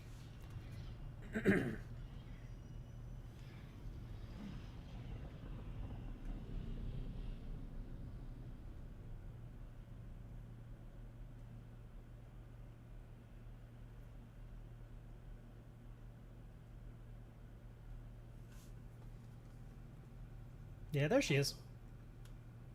And then we have this guy.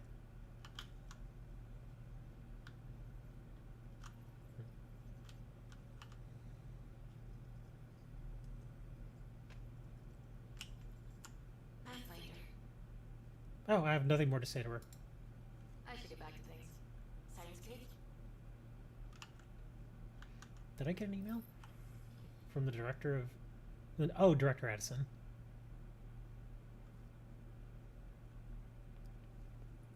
She hasn't pursued this. She seems...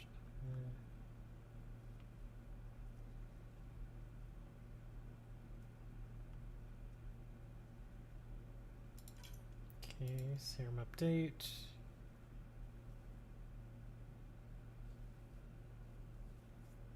What is this?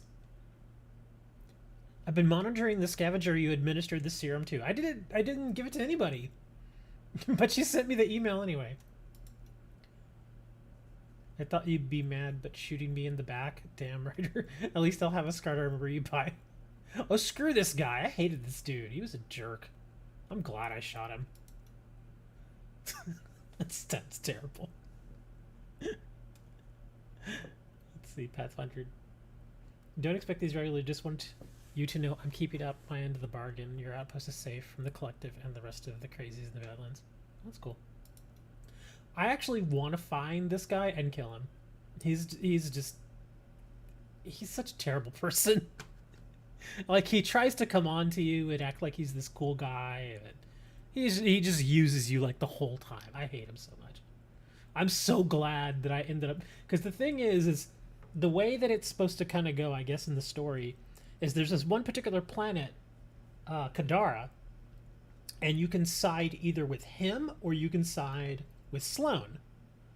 I don't really like Sloane either, but at least she's straight with you and she's honest with you. Whereas this guy, he just tries to play you the whole time. So yeah, I ended up siding with her, and we found out that he was like this guy trying to take over the planet from her, and yeah. He got away from us, but I shot him. And I was like, oh, that's satisfying. How rude. Hey man, you try to play me, I'm gonna shoot you.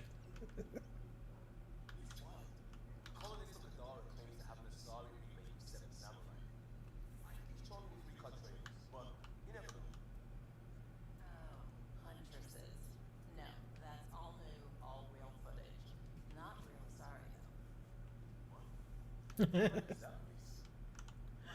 subsections of the extranet, probably.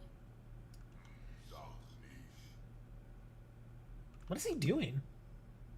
Oh, okay, he's just leaning. I was like, what is he doing? It looked like he was doing some weird stuff. Oh, here, I can show you Pickle Butt. My friend Maul and I have been making so many jokes about this chick. Well, I've been making jokes about her.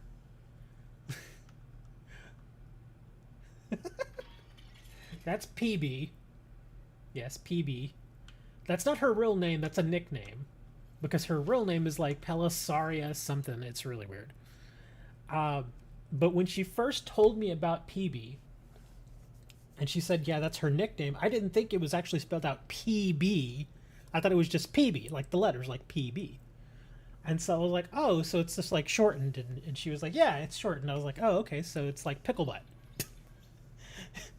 Or Power Brownie. Or Popular Basilisk. Just, I was making up all kinds of stupid stuff. And she was just getting a kick out of it. She's like, oh my god. So once I started doing that, like every time that I would talk to her about the game again, I would message her back. I'd be like, oh yeah, I did that mission for Perfect Bumblebee or something just dumb. Or Pretty Blue. Yeah, because she's a sorry and she's blue. Just all kinds of stupid stuff. I'm trying to remember some of the dumber ones. Oh, there was another. What was it? I think it was Perfect Butt and Pretty Boobs. I can't remember them all. They were just really stupid. Oh, I guess we should actually go somewhere.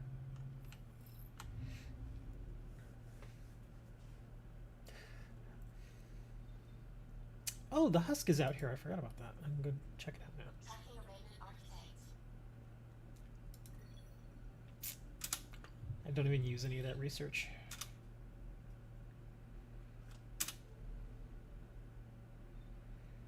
Let's see. Oh, yeah, that's right. We're going to Aya. Honestly, almost none of the characters in this game are likable. Like, the only one that I actually find tolerable, well, maybe a little more than tolerable, is Drac. Drac is the Krogan. He's actually kind of cool. PB is okay. She's a little overbearing at times, but the other characters are just, yeah. Like if I knew these people in real life, I would not be friends with them. Like, if I knew PB in real life, I don't want to say tolerate her because that sounds kind of mean, but I'd be okay around her. Drac, I'd hang out with and be like, yeah, he's all right. But the other people, I'd be like, y'all are weird. Just get away from me. It is the worst of the franchise. Yeah. And it's weird too because they didn't completely redesign the Asari, but they definitely look different. They have just their features just look different than they do in the old Mass Effect games. They just look so, like, seriously, like if you take Liara, who is the most popular Asari from the first 3 games, and you compare her to PB or even any of the other Asari in this game, she looks completely different. Completely different. It also could be that a lot of the Asari in this game look cookie cutter. Like, it's almost like the same face every time, except for PB because she's a main character. That's why she's a little different. But yeah, most of the Asari all look cookie cutter. Like, they may change the skin tone a little bit and their markings a little bit, but the face itself is the exact same thing.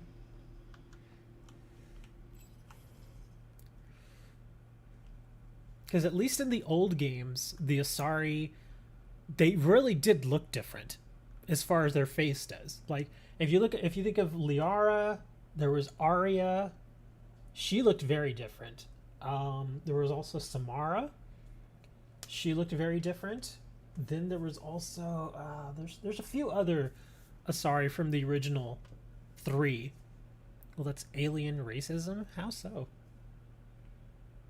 Seriously, they all look the same. There's like no way to argue that. It's like, just look at them. Okay, where was I going here? I'm trying to find my little fast travel point here. Okay, why can't Marexus? What's this guy want? Alright, we're just gonna walk over there. I mean, like, even, like, look at the, like, these are the Angara. This is a new race. They actually look pretty good. I actually like the way they look. Their variety, like, their facial structure tends to be very similar, but just the coloring and the markings that they have are actually really cool. So most of them look like individuals.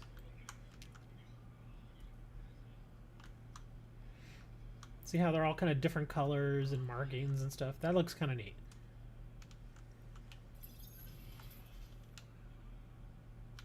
But they kind of did the same thing with humans too. Like this model right here, they use her over and over and over again.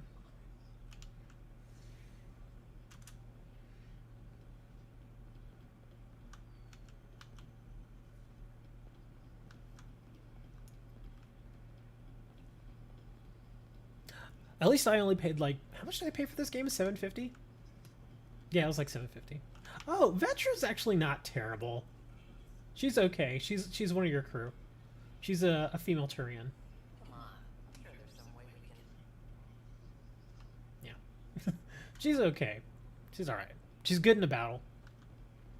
Her and Drac are probably the best in battles. I'll have to go around, aren't I? Dang it. Oh no, it's in here. Okay. Come on. Oh. Wait a minute. Oh, I think it's in the next room. Here we are.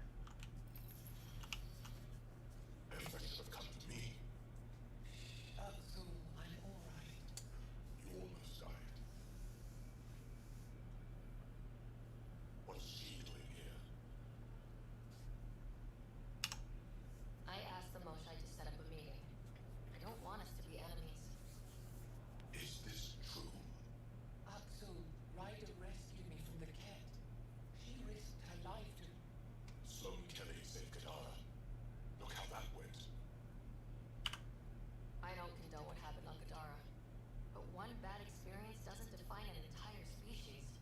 Your kind has a history of treating each other unfairly. Just ask the crew. How did you? I've been watching you. You're invaders just like the Kent, except less cautious. What does that mean? You'll know soon enough. Do not trust them, Chauvin. Abdul, he didn't used to be like this. He was curious, brilliant. But the cat, even without exaltation, they change us. There's still time to bring him around. I want to believe that, but his hatred towards aliens, I'll prove we can be trusted. I hope so. Ryder, we just received an emergency recording from EOS. Come to the meeting room when you get back to the Tempest.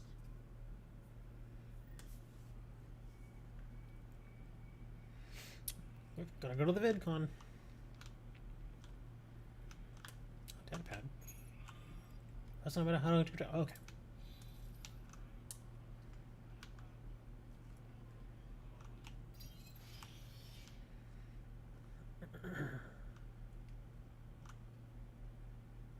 Oh my god, it's my sister. Hey, sis! She's like, what?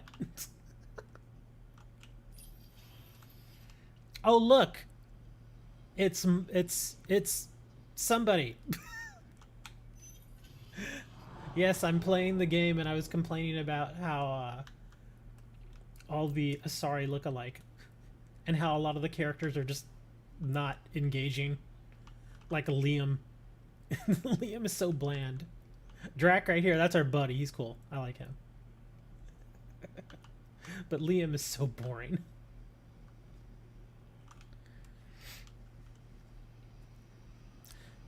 Because Asari all do look alike. Well, we were just talking about that. The Asari in this game, a lot of them look alike. Almost every single one of them look the same. The only exception is Peebee because she's one of the main characters. But if you go back to the original 3 Mass Effect games, there is definitely more variety. Thank you for the $2, Mr. Hammer. Yeah, oh, we're going the wrong way. Yeah, there was definitely more variety in the first 3. And I was actually just talking about how... gosh, where the hell am I going? I don't even know where I'm going here. Okay, we are. I was talking about how if you compare Liara and Arya and Samara to the Asari in this game, the Asari in this game just looks so bland. Asari, not sorry. I'll be quiet. In case you're wondering, Hammer, this is the friend I was talking about earlier, who I send her all the jokes about Peebee.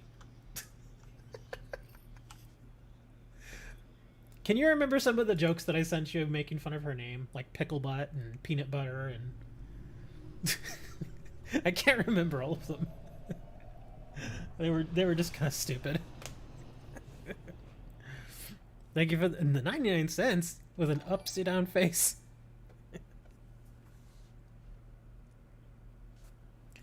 Positively beautiful. Did I say that? I think I probably did. Popular brunette. I'm sure I did some really... Oh, that's right. What was it? Pretty based. Okay.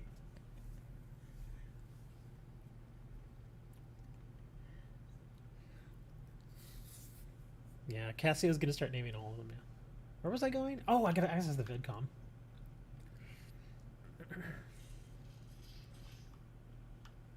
No, I'm beautiful. What's all this stuff you Thank you, Oi. So when you want out of VidCom communications. It's got Subi's name on it. Distress call. Subi, play the full distress call from Prodromos. Right away. This is the Initiative Outpost Patromos on Eos. We're in need of assistance. Tempest, this one is for you. We've got hostiles inbound. No ground activity, but there soon will be. Pathfinder, we need you. Going dark until it's resolved. We're not giving up Eos again. Out. That's the last we heard? Nothing else? No rider. Also no alarms. The orbital buoy isn't showing any major traffic. Bradley's military, all about the prep. I bet it's a brownout to present less of a target.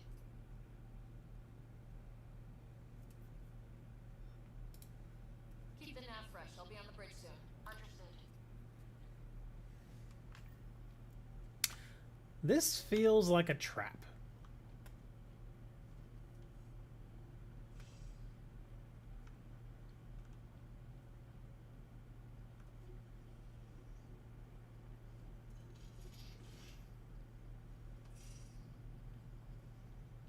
Oh, I think I also called PB a perfect blueberry.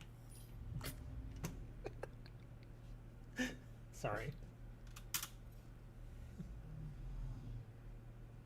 Only unfortunate surprise parties. I'm sure you love surprise parties.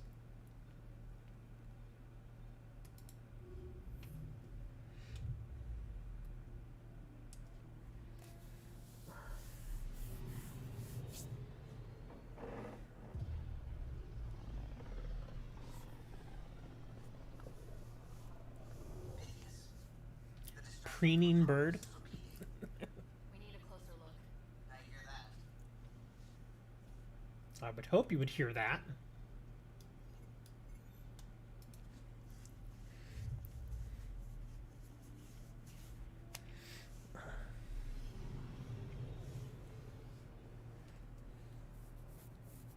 Pooh Bear.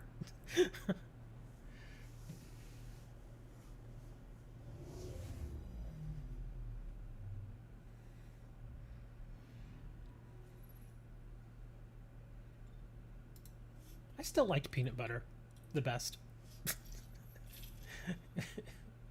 It was so obvious. Like, yeah, peanut butter.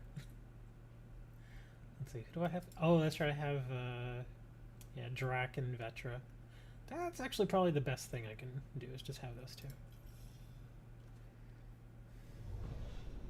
Descent to screen. Coordinating. Pack is calm. Partially baked. Vetra's okay. She's fine. She's a good fighter, though. She's a very good fighter. I'll give her that. Her and Drac are very good.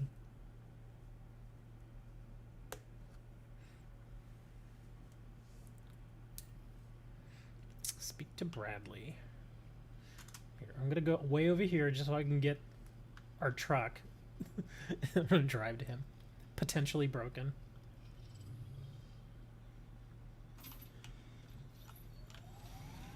Positively bananas. Sorry to keep you in the dark, Pathfinder, but there are eyes on this planet. We didn't see much traffic from orbit. It's there. But hopefully you can get ahead of this before it turns into something bad. See you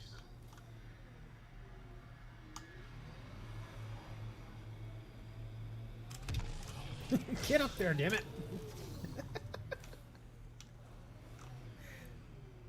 The Nomad can... Yes! It still says that all the time. The Nomad cannot be called here. Thanks for coming. Knew you'd be up for it. need answers. You said there were hostiles inbound.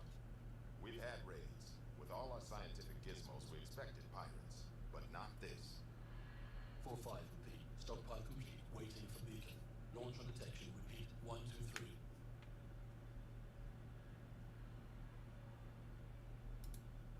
I came a long way to hear that. Here's my worry. Maybe the raids we've seen were just a decoy, so someone could do a slow tactical buildup in the Black Rock. Tactical? You mean military? I mean Rokar. That's why I called you instead of raising the alarm. An attack on our first outpost? Can you imagine how the Nexus would react? That's what the Rokar want. I'm nobody's fool. Eos has been through enough. We'll put a stop to whatever this is. I knew you would. I hope I'm wrong, Pathfinder. I didn't want to bring this kind of thinking to Andromeda. Head to Black Rock 10. I'll transmit the nav point for the signal.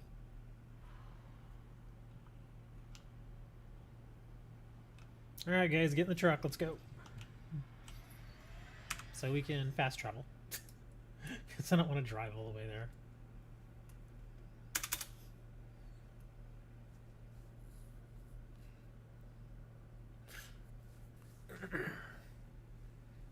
And Cassio, why are you not streaming anymore? Understood. Eyes open. You know I used to watch your streams, you know that. But you don't stream no more.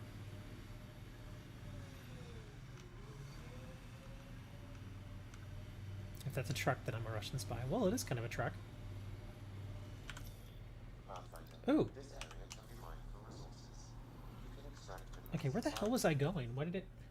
Okay. Oh, okay. So we just have to be in the area. Okay.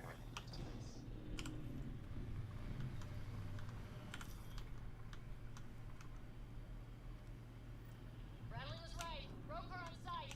Monitoring! And hold something yourself! Good to know. Looks like outlaws.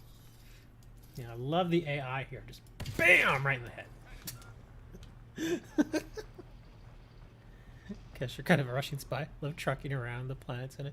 This experience, I will say this, the experience in the Nomad is far superior than the experience we got in Mass Effect 1.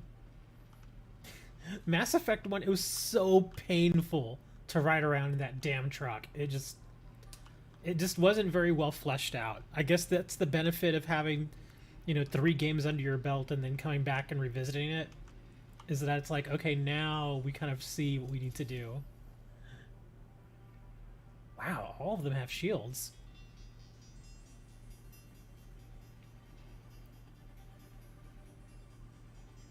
I'm just kind of seeing who's out here. Almost all of them have shields. Okay, that guy doesn't. But yeah, the sharpshooters. Ooh, okay. This could get interesting. Oh! There's a bug killing them. Get him, little guy! Get him! Bam! I'll help you out.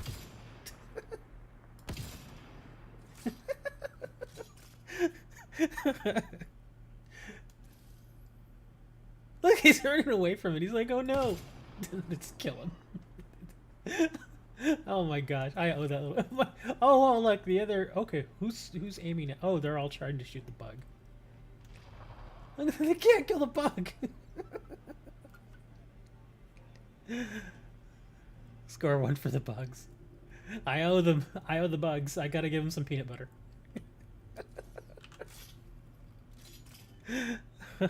Okay, let's go kill some stuff. All right, let's go, buddy. Get in there, Electric Boogaloo.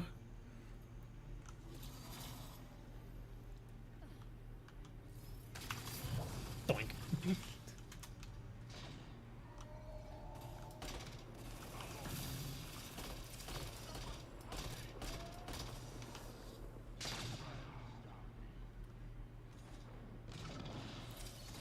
Oh, look, another bug. Yes, our bugs. Bugs are the allies. Protect the bugs at all costs. Oh my god, there's more of them. Wow, she obliterated that dude. Oh no, dude, get away! No! You're our friend! Stop it! No, bug, don't kill us. We're helping.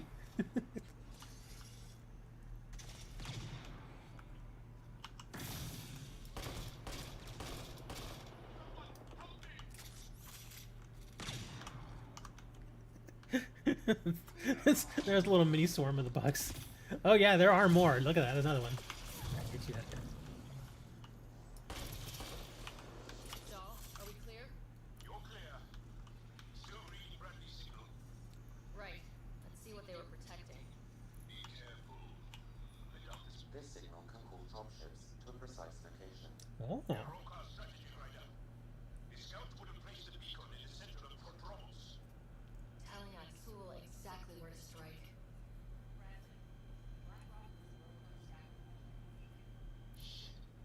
Glad you put an end to that. I'm not walking away. This is my house. Not sure what you're asking, Pathfinder. We can't risk our first outpost.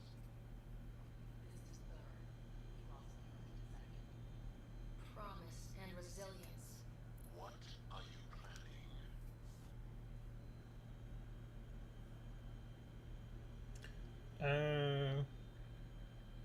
I don't know.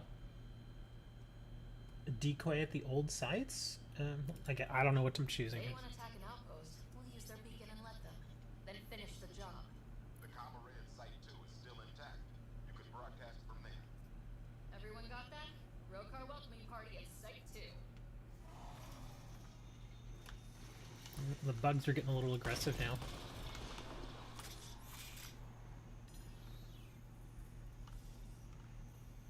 Okay, anything else here I can loot?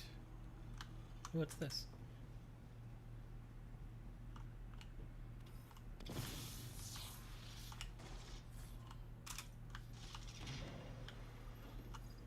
What are you doing, Drac? Just run up to it. You're hammering everything else.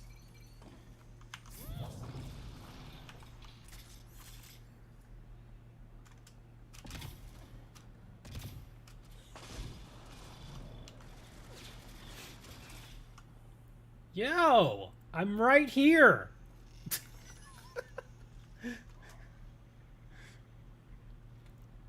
She's trying to give me a nosebleed, man.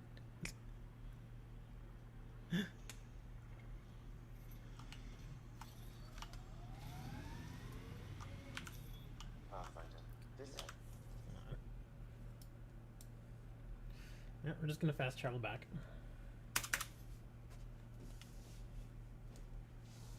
No, they're not protecting that.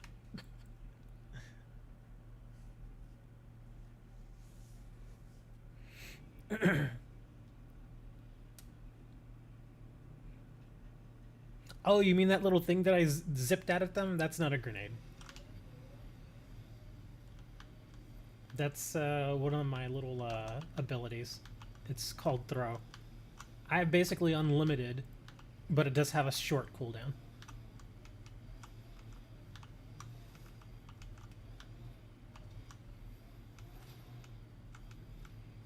I think I've gotten the cooldown down to like 4 seconds, I think.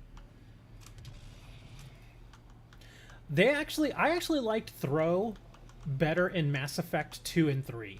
Like in Mass Effect 3, I got it pumped up big time. It would fling guys like all over the map. It was great. It was actually really fun. Ryder is powerful, strong. Not really. I mean, she's not terrible. I mean, she's okay.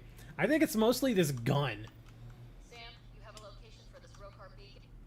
There it is. Site 2. Resilience. It was sold as the one we get right, but it didn't have time to get worn down.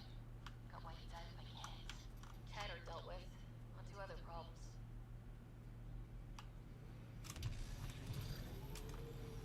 Nav point marked for Rokar signal upload. Be ready. It'll draw them right to you. We know this place. They don't. They can't have it. I guess there's gonna be a big battle here then. It's like Okay. a war zone. According to survivors, the Kent attacked from all sides. It was a massacre. Ooh.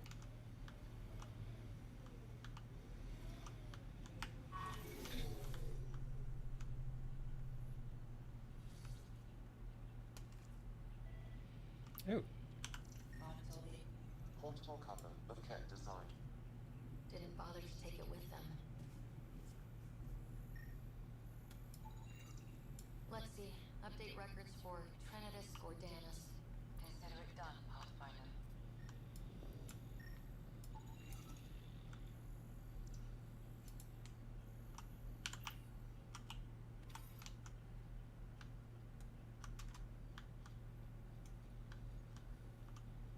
You'd think there'd be more bodies. Not that I'm complaining. Lexi, I've got another one. Standing by. Waiting for your scan. Where? Am I just not seeing it? Yeah, I seriously don't see the other body. That's not a body, that's like a machine part.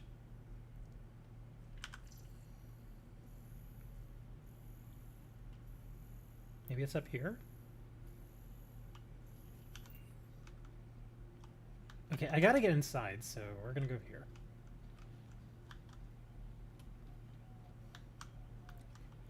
Oh, here it is. Okay. Y'all are Thysa. Records updated, Pathfinder.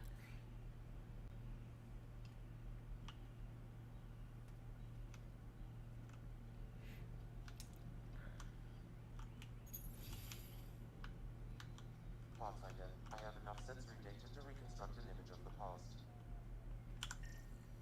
Maybe we could push the cat back. With what army? Can you even find the safety on your pistol? I'm just going through the options. Evacuate or die. Those are the options. Well, we know which one they chose. Maybe we could push the cat back. With what army? Can you even find the safety on your pistol? Or die. Those are the options. Well, we know which one they chose.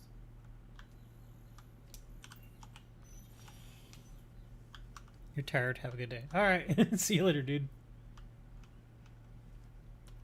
I think I'm going to finish this mission and then I'm going to probably go get some lunch or something. What time is it? Oh my gosh, it's already 2 o'clock? Oh crap. I didn't mean to get stuck in here. Override works, but Sam, the door was sealed from the outside. Yes, Pathfinder. It appears lockdown was manual before the power restrictions. That wouldn't keep anything out. It would keep something in. Okay. So how do I have no idea how to get that thing open now.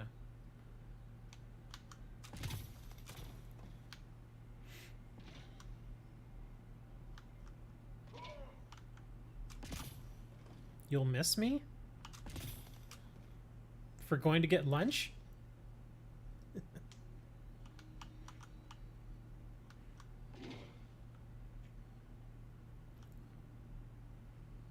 Okay, really, how do I turn this thing on or off?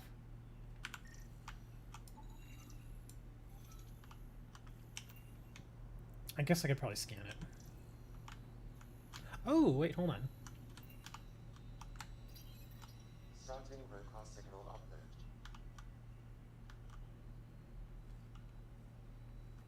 Now might be a good time to take cover. Nah.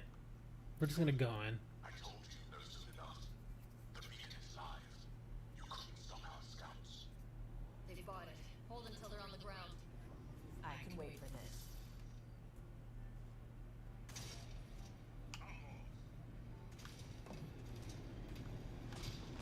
The attack on resilience was bad, but damn. Initiative's not military. They weren't prepared for an ambush.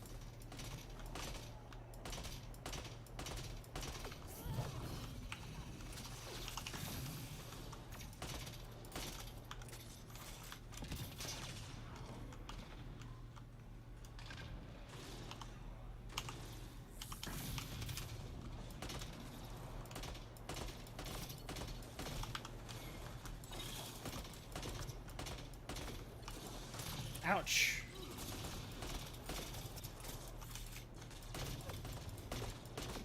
Die, damn it.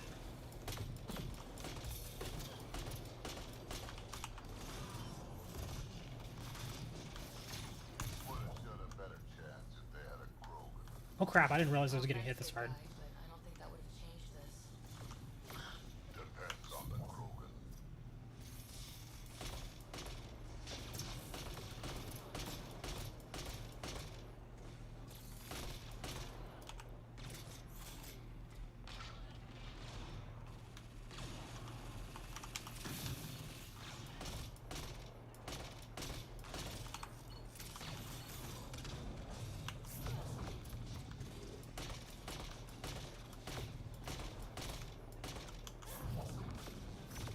Don't stop!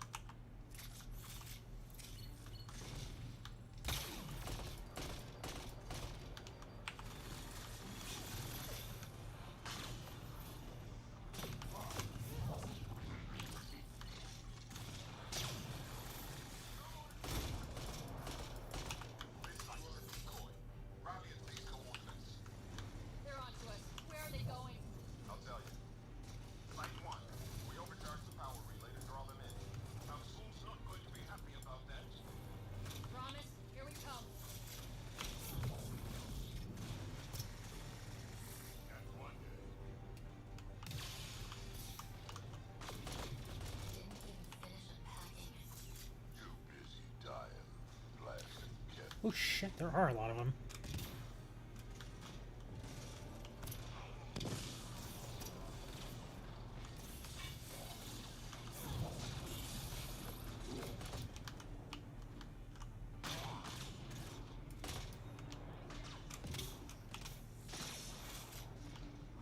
Oh, I'm getting a little low on ammo here.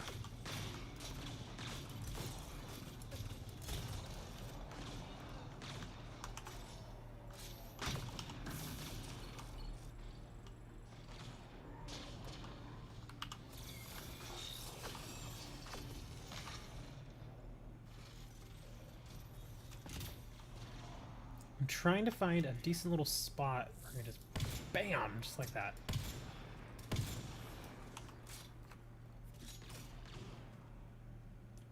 Alright, let's see. Ooh, I can get his leg.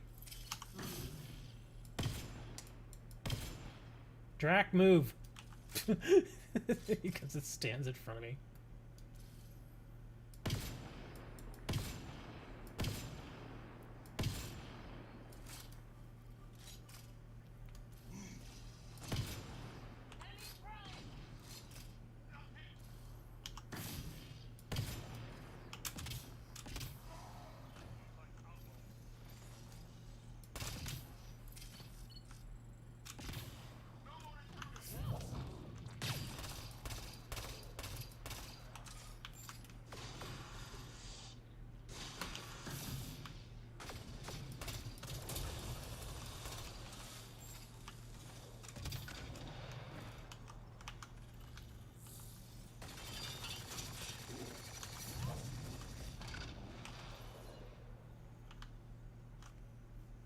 Okay, I think that's all of them.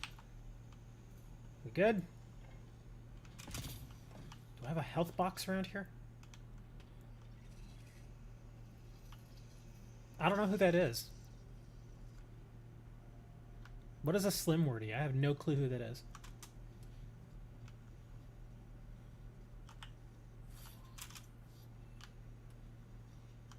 Wow, there really is no health box around here. Really? No health box? Come on. My poor little robot. Okay, so I guess I gotta go back over here then.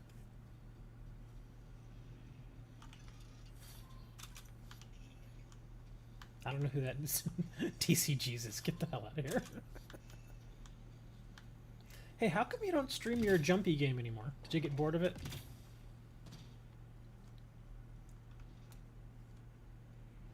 What is it called? Mirror's Edge?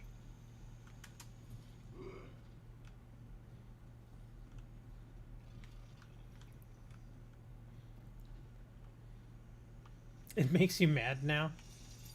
Why is that? Okay, come on, there has to be a health box. You're not too good. Weren't you doing like speed runs for a while? Yes, that's back. Okay, really? How the hell do I get in here? Do I have to go back to the thing again? Hit my head on that thing.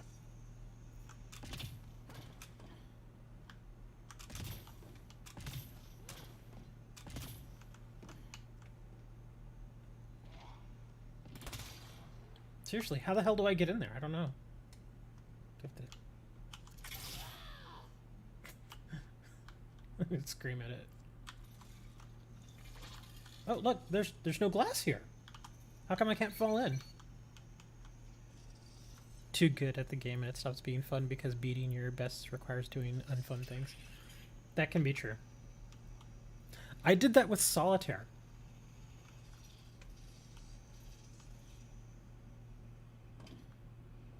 You'd think I'm kidding, but I'm not. I really did that with Solitaire. My best time at beating Solitaire was like 1 minute and 29 seconds. Which is pretty good, but then after a while, it's like a... Okay, seriously, how the hell do I get in there? This is gonna drive me nuts. I know you believe me, because why would anybody make up beating Solitaire in 1 minute and 29 seconds? It doesn't make sense for anybody to make that up. This is really driving me nuts. I can't get in there, and I need to, and I don't know how. What am I missing?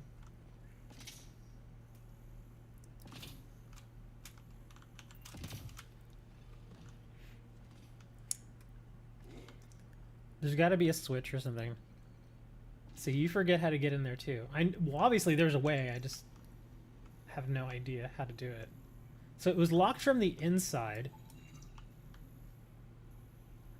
Okay. I'm just going around scanning everything at this point.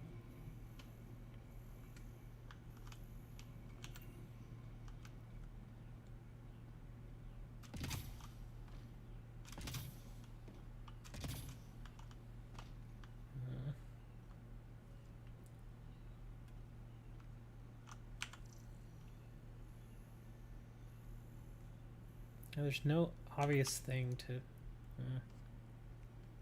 You remember having trouble with it too? Yeah. Because it's kind of crappy because you get into that huge fight right there, which is great. The fight's great. And then you just absolutely come to a complete halt by having something like this. It's like, it really just... It's very jolting in the gaming experience. It's like, you're all, yeah, and then it just stops. And then you have to go back to figuring out how to solve a stupid puzzle. Is this it? It looks like... Again, this looks like there's no glass there. Something down here?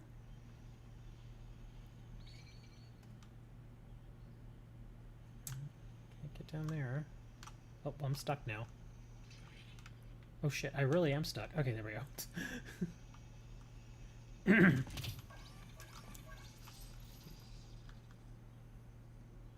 Yeah, this is gonna drive me nuts. I'm gonna end up looking it up.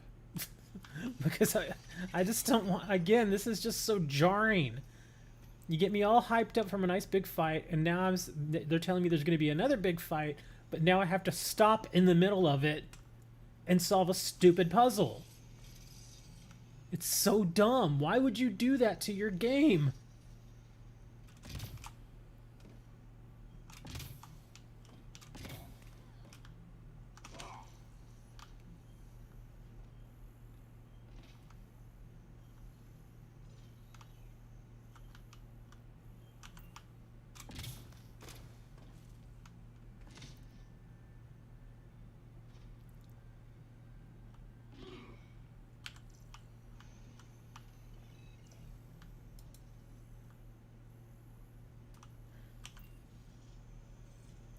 Yeah, they're all dead.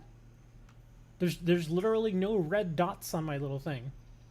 Because if there was somebody alive, I'd still see a red dot.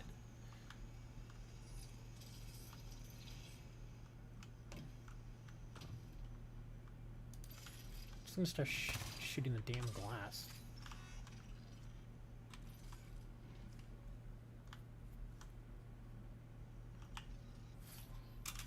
Maybe there's something over here.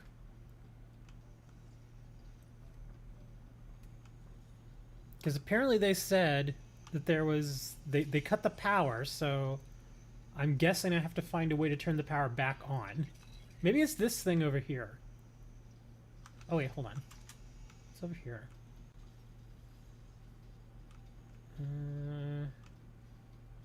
Yeah, there's nothing over here. I think it has to do with that pylon right there. That. Okay, maybe not. It's not that. Can I get in this door? Okay. Oh, look, there's a health thing. Oh, hold on. I can scan something in here. Hydra manifest.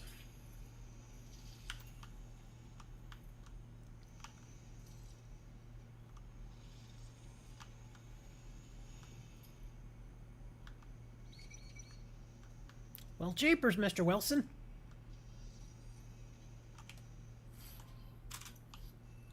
For all I know, it could be bugged. It's very possible. Given this game, it's very possible that it's bugged.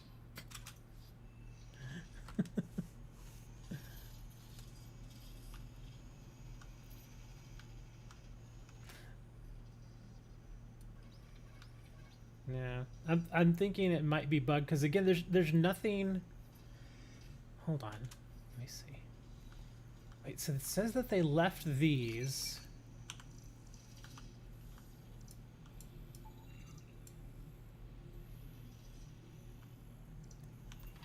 Okay, so wait, I mean if... Oh, so they're self-sustaining, they don't need a power source. Okay. Because I thought for a second maybe that this, whatever was powering these would have something to do with that door. Yeah, seriously, I don't know what's going on here. Be quiet, you stupid robot. I'm trying here and I'm not succeeding.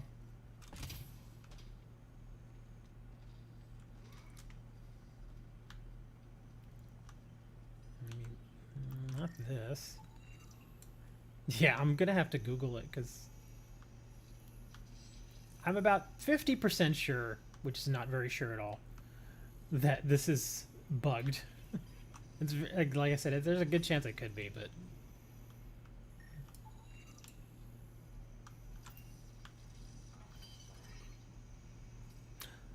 oh, there's another room here. Oh, we already tried to get into this room.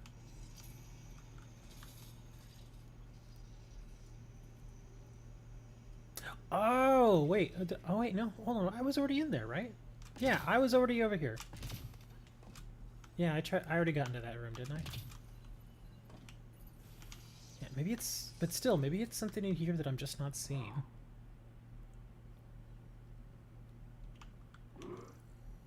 Terminal. Happy birthday message. Transfer request denied. Just checking in. Yeah, there's just nothing in here that's obvious.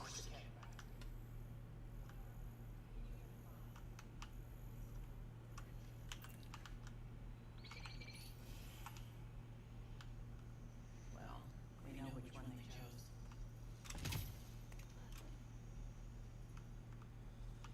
Can't mess with this. They are hollow ghosts. I already scanned them. Yeah, because it's the thing. You had to scan them. So I already scanned those. Again, see, it looks like this. There's no glass here. Like I would be able to fall in, but I can't. Oh, okay. There we go. Now I can see our reflection. But still, it looks weird.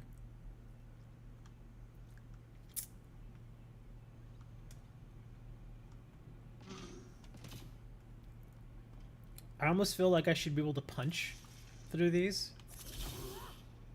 But obviously I can't. Oh wait, hold on.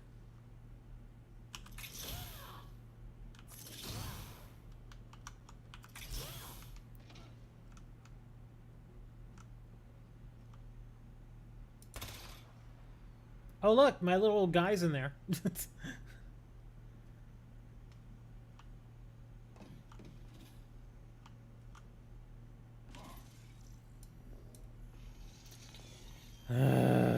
Okay, we're gonna Google. Let's see, hold on. Investigate resilience was the second attempt to. Okay, site 1, second. The secret project. Use the ability to swap places with your robot. I didn't even know there was one. I've never used that. Is there? How do you even do that? I have no clue. I've never done that. If that is actually a thing.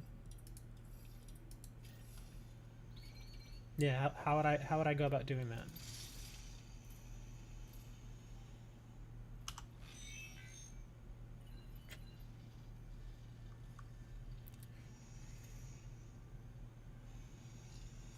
Oh, well, there's my robot. He's right here. You do not think it is actually a thing. Okay. Yeah, because there are probably a handful of things that I've never even discovered yet. But let me see. What was it called again? The Secret Project.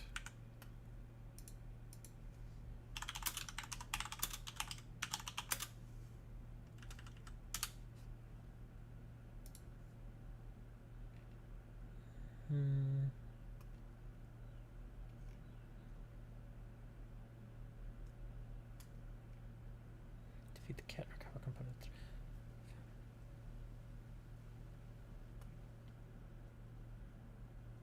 A few steps away, scan the research project. What?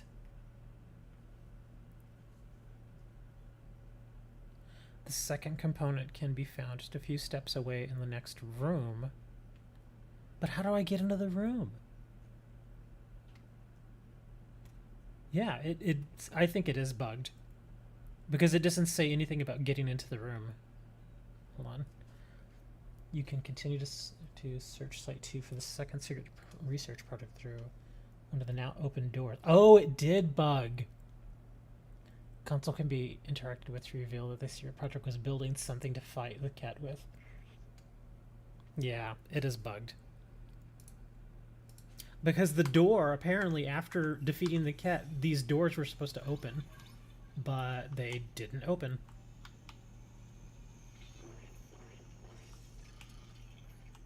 Yeah, these were supposed to open and it didn't. I can probably save and reload it.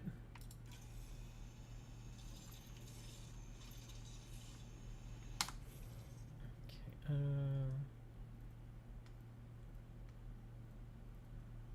how do I even go back to load? Let me see. Save game now. Can I, oh, do I have to actually just restart? Oh, here we go. Load game. That'll work. Yes. Okay, let me just get it to reload.